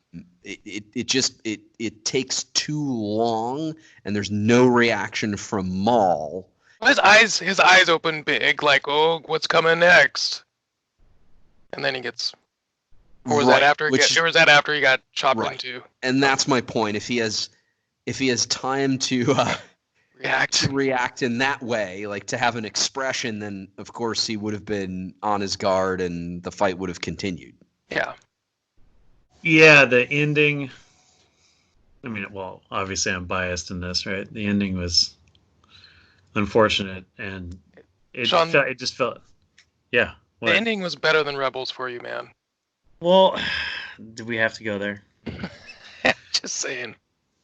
No, it's not. It's not the outcome. Well, the outcome was garbage as well. But, but I'm also very biased in this. So, no, but you're right. The ending of the fight, like Jeff said, the mechanics of how he got the lightsaber and got behind Maul and did all it felt like after that great fight that we witnessed, and like David said, that especially that last minute or whatever when he gets through after Qui-Gon's killed, like you see some very fast, very aggressive and hardcore fighting, saber fighting, and for that whole scene to play out over the length of time, it felt long, it felt clunky compared to what had just gone before, especially as a finishing blow, between two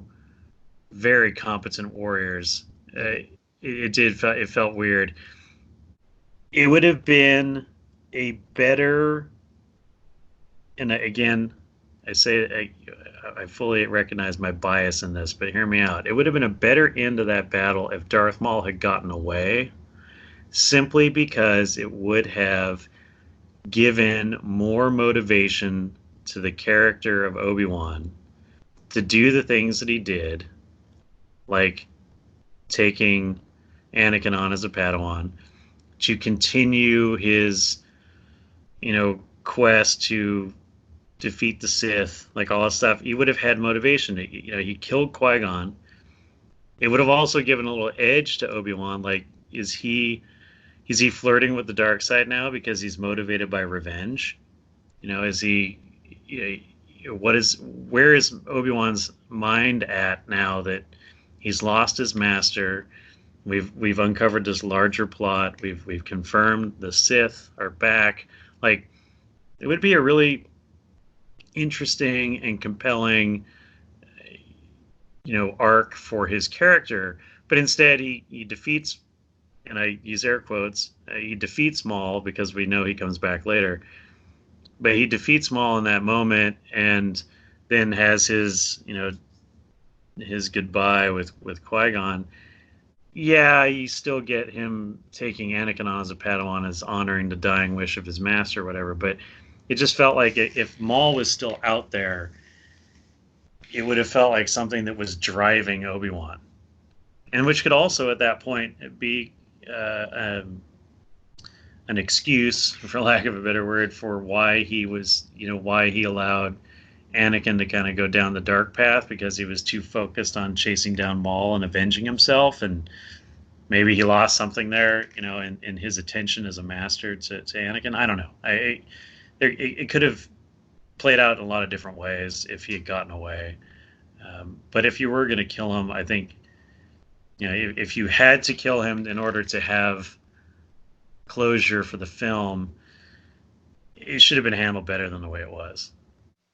The scene immediately following Maul's demise, you already touched on it, we experience emotion from Qui-Gon and Obi-Wan.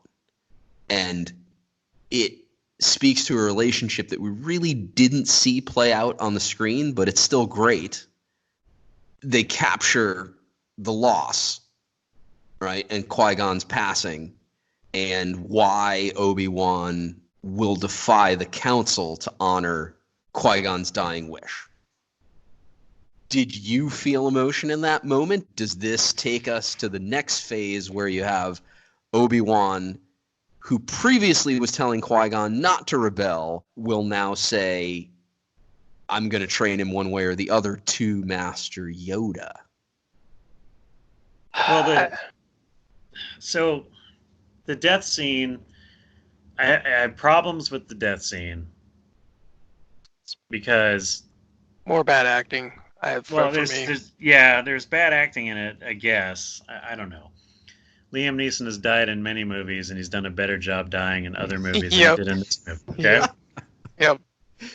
So, having said that, the conversation then that Obi-Wan has with Yoda after the fact, where he becomes defiant, says, I'm going to train Anakin no matter what. It's an emotional reaction by Obi-Wan in response to the death of his master. It's him trying to honor his dying request.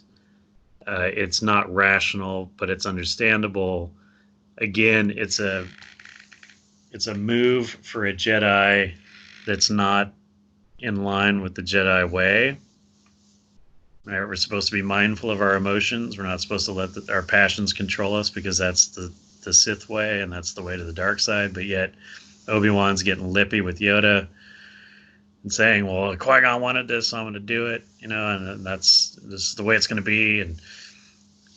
But what's more confusing or confounding in that moment is the fact that Yoda's like, well, don't worry about it, because the council changed its mind and we're going to let you train him anyway.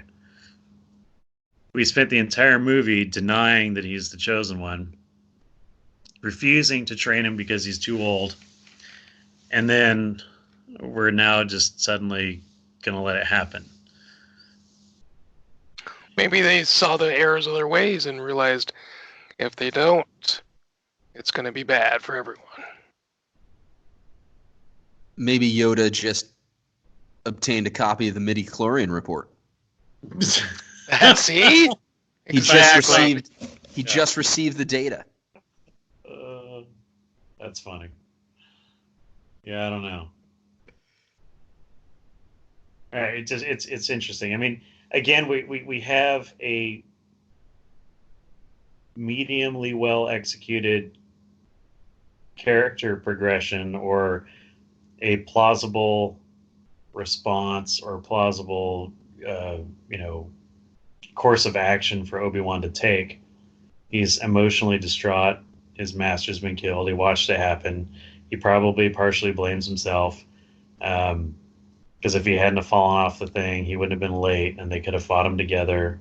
Like all these things could be happening. And so Qui-Gon and his Hollywood death scene, he's affected by that moment, right? He's affected by that, having him die in his arms and having witnessed it and all this stuff. So I get it. I get him reversing course, because, like you said, Jeff, he's in the first portion of the film, he's telling everybody, follow the rules. Don't step outside the lines, be a good soldier. And now he's basically become Qui-Gon, doing whatever he wants, making up his own rules, defying everyone. But then even, Yoda takes away that agency and says, oh, don't worry about it. We already changed our mind, bro. So... The final scene conversation between, Kiss your trade federation goodbye. I was right. The celebration, exactly.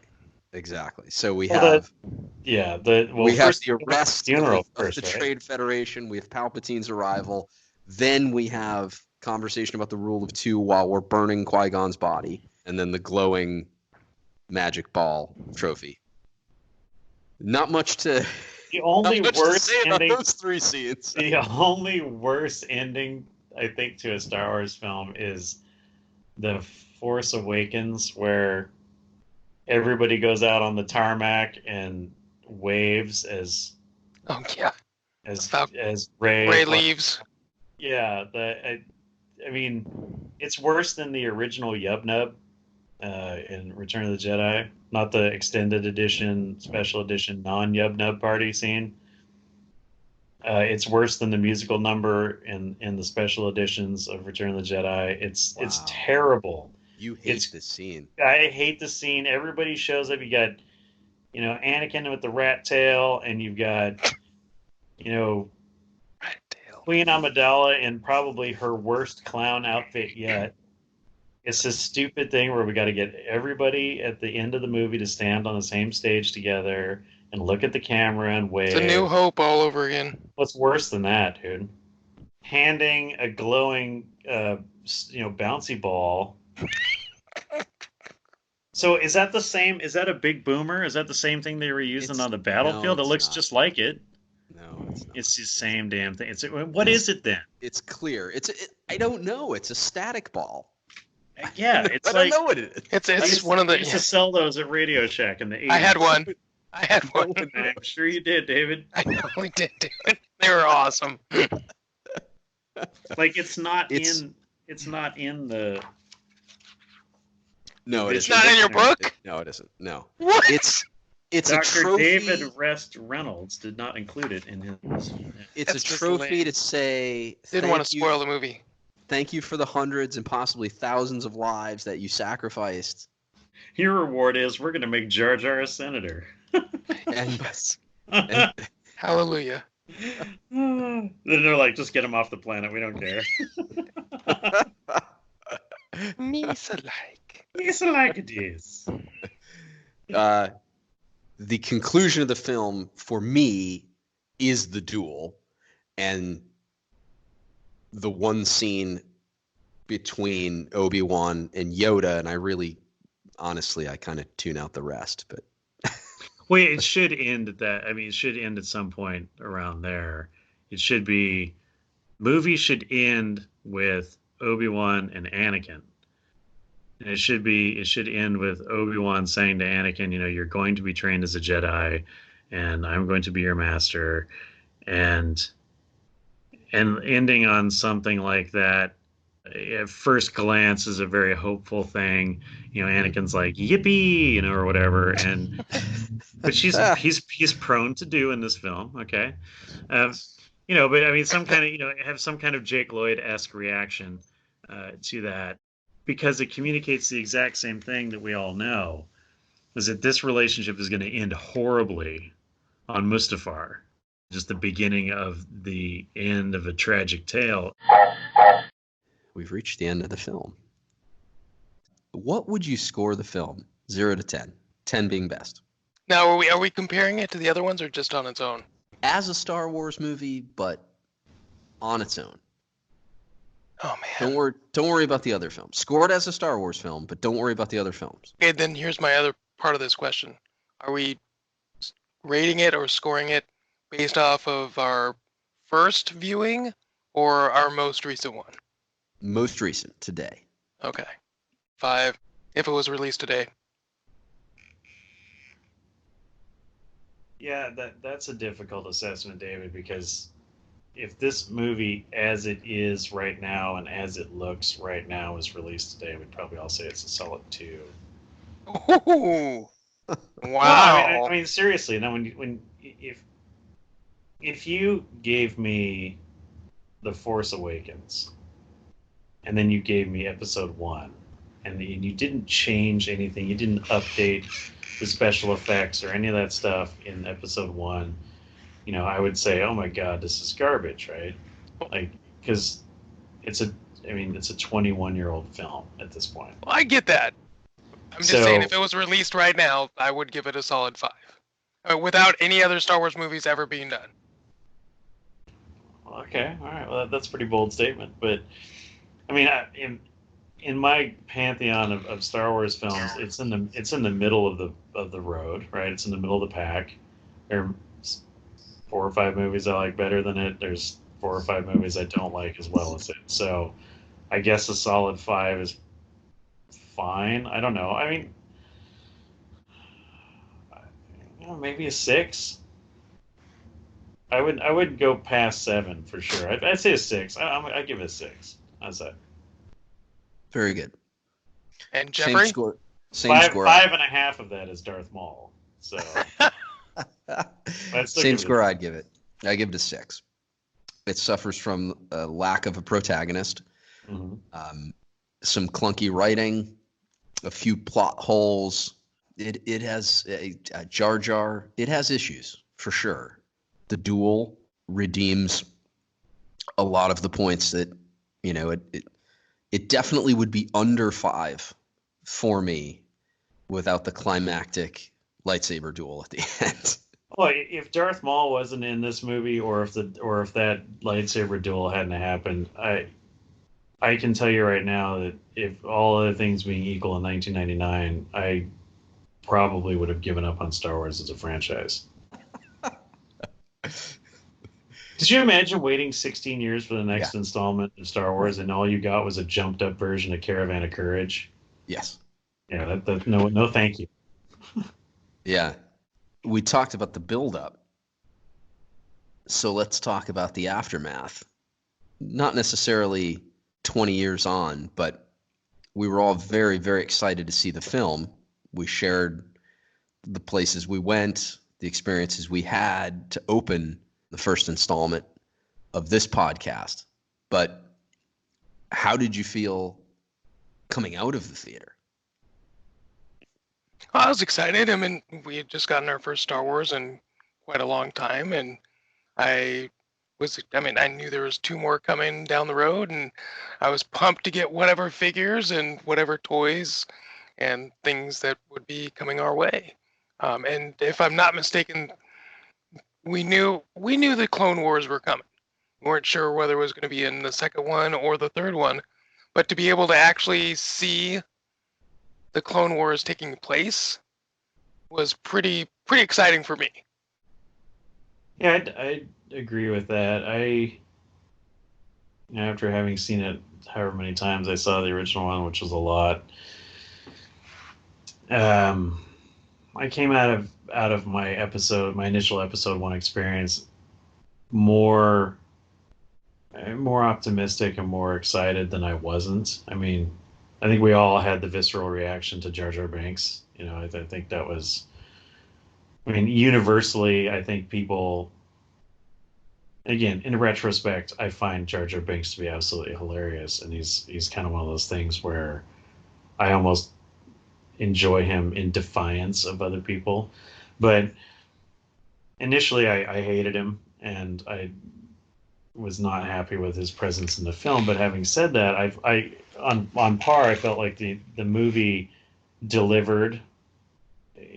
At the time when we went and saw it when it first came out, I felt like it fully delivered a Star Wars experience, and that while Jar Jar was a significant detractor from it being a great Star Wars experience, I still felt like we got the Star Wars experience. I initially was in on the toys and whatnot, the figures. I wasn't really fully in on the toys. But something happened with the second film, or going into the second film.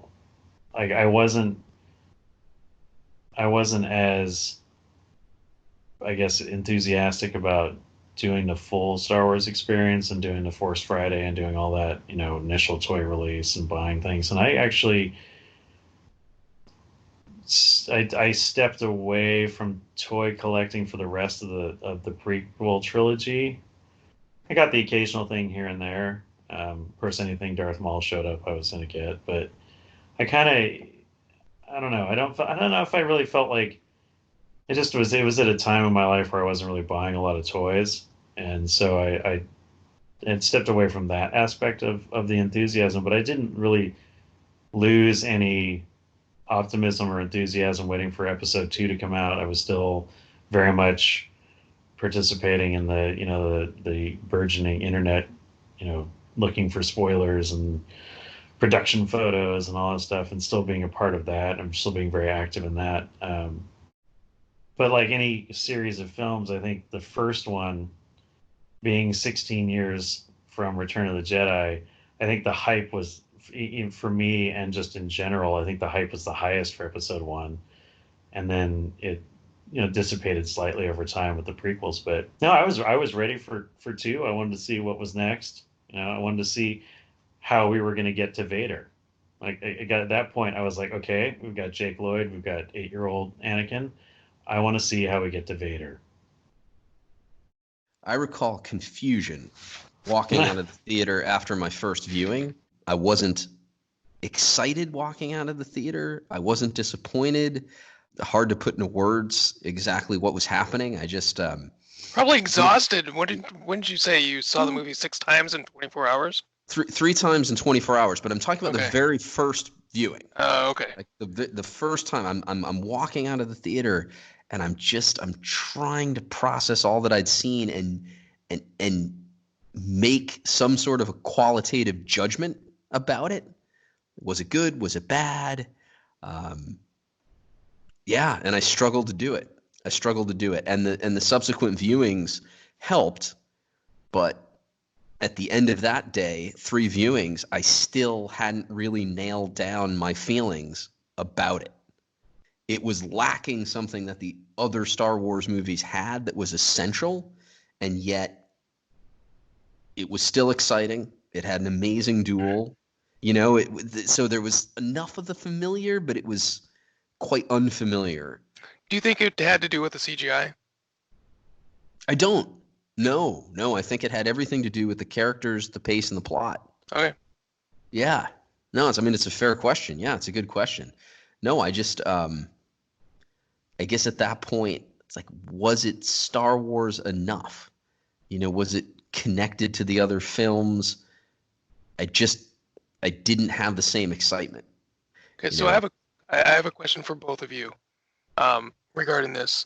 I hear a lot in the groups that we associate with the term "it wasn't Star Wars enough." What then constitutes a Star Wars movie to you? Because I know you guys just were mentioning the Caravan of Courage, and yeah, I actually like the Caravan of Courage, but I do not like the special edition. I don't consider that. Oh, no, I'm sorry, not special edition. The holiday special. I don't consider that a Star Wars movie. But what constitutes a Star Wars movie to you? There's some basic elements, most of them rooted in mythology, but then there are some obvious physical or technical aspects as well. A lightsaber duel, a space battle, right? There's some really obvious things. And as I said a moment ago, there's an emotion that episodes 4, 5, and 6 had pulled from me or generated within me. There was this euphoria, this utter excitement. I'm leaving the theater and I can't wait to see it again. To Jeff's point and to your question, David, what makes a Star Wars movie a Star Wars movie? I think that it has to have the Tie-in? well, it has to have the that hero's journey kind of aspect to it, which we got in miniature in episode 4, and then we got writ large across 4, 5, and 6. We have this. You have to have a strong villain.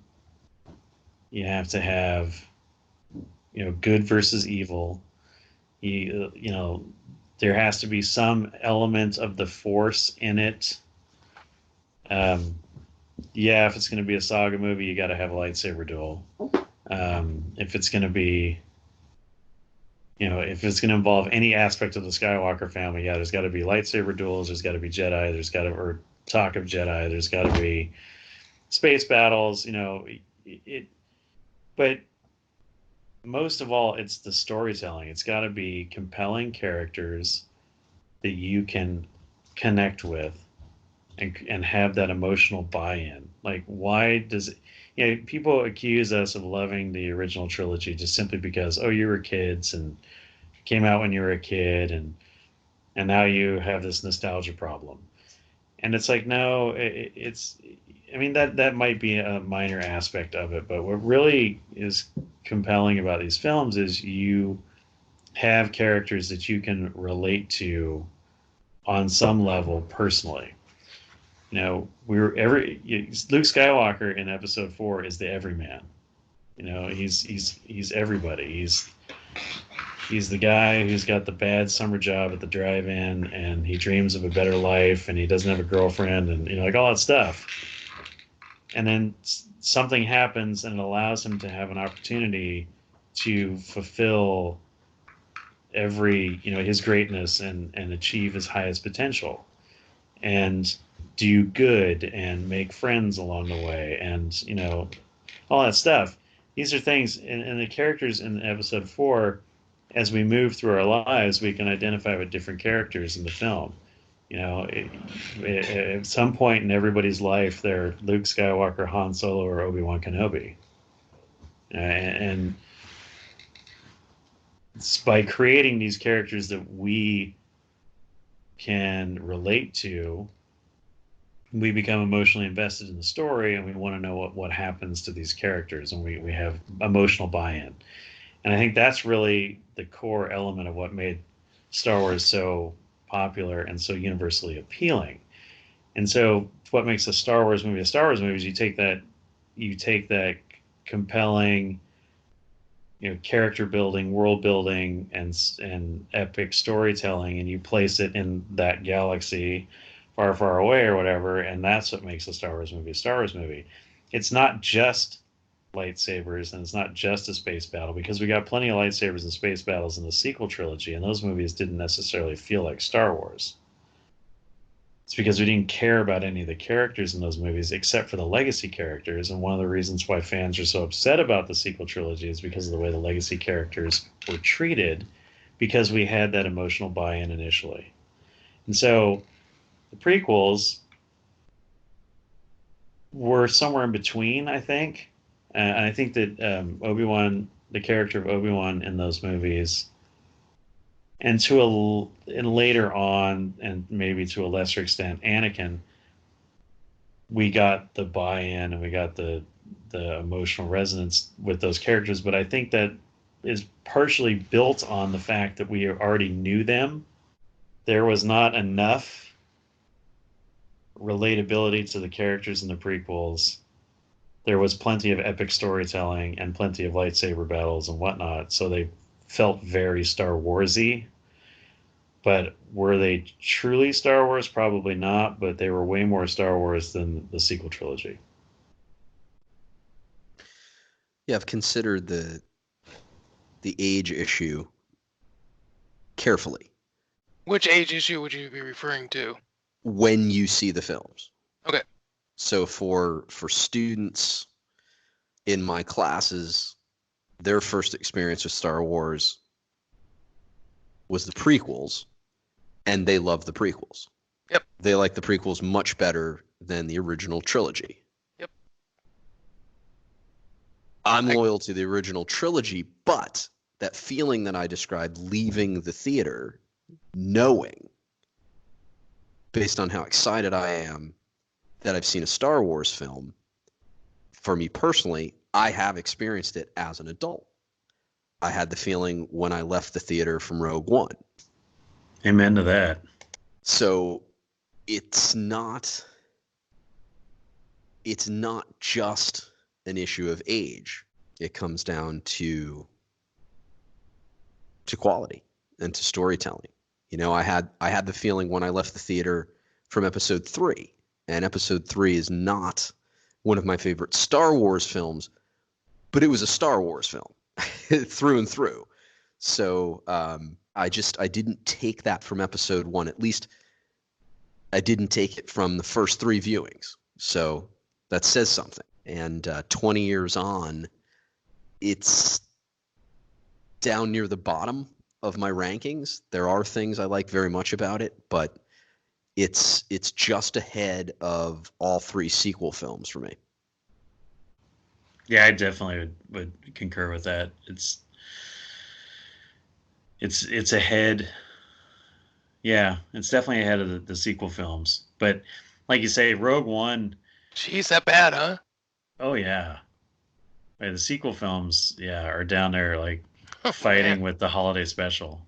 I get what Jeff is saying exactly. It's funny because like I was saying earlier, my brother, who he was a Star Wars fan growing up as well, but moved beyond sci-fi and fantasy and all that stuff, and became an accountant. He said that Rogue One was a Star Wars movie, and it felt like a Star Wars movie. And when we came out of that movie the first time we saw it, he was like, "Now that's a Star Wars movie." And I didn't mention Solo. I also took that same euphoric feeling from Solo. So I guess there's 2 modern films that clearly, regardless of my age, there's a certain quality, a certain excitement that comes with a well-done Star Wars film that, for me anyway, that no other franchise, no other one-off films can match. And so ends this look back at Episode 1, The Phantom Menace. Thank you for listening. If you enjoyed the content, please subscribe to the channel. Thanks to David and Sean for their time. Galactic Initiative is not authorized or endorsed by Lucasfilm Limited. The name Star Wars and all related materials are registered trademarks of Lucasfilm Limited, a subsidiary of the Walt Disney Company. All rights reserved. Other product and company names are trademarks of their respective holders. Use does not imply affiliation or endorsement.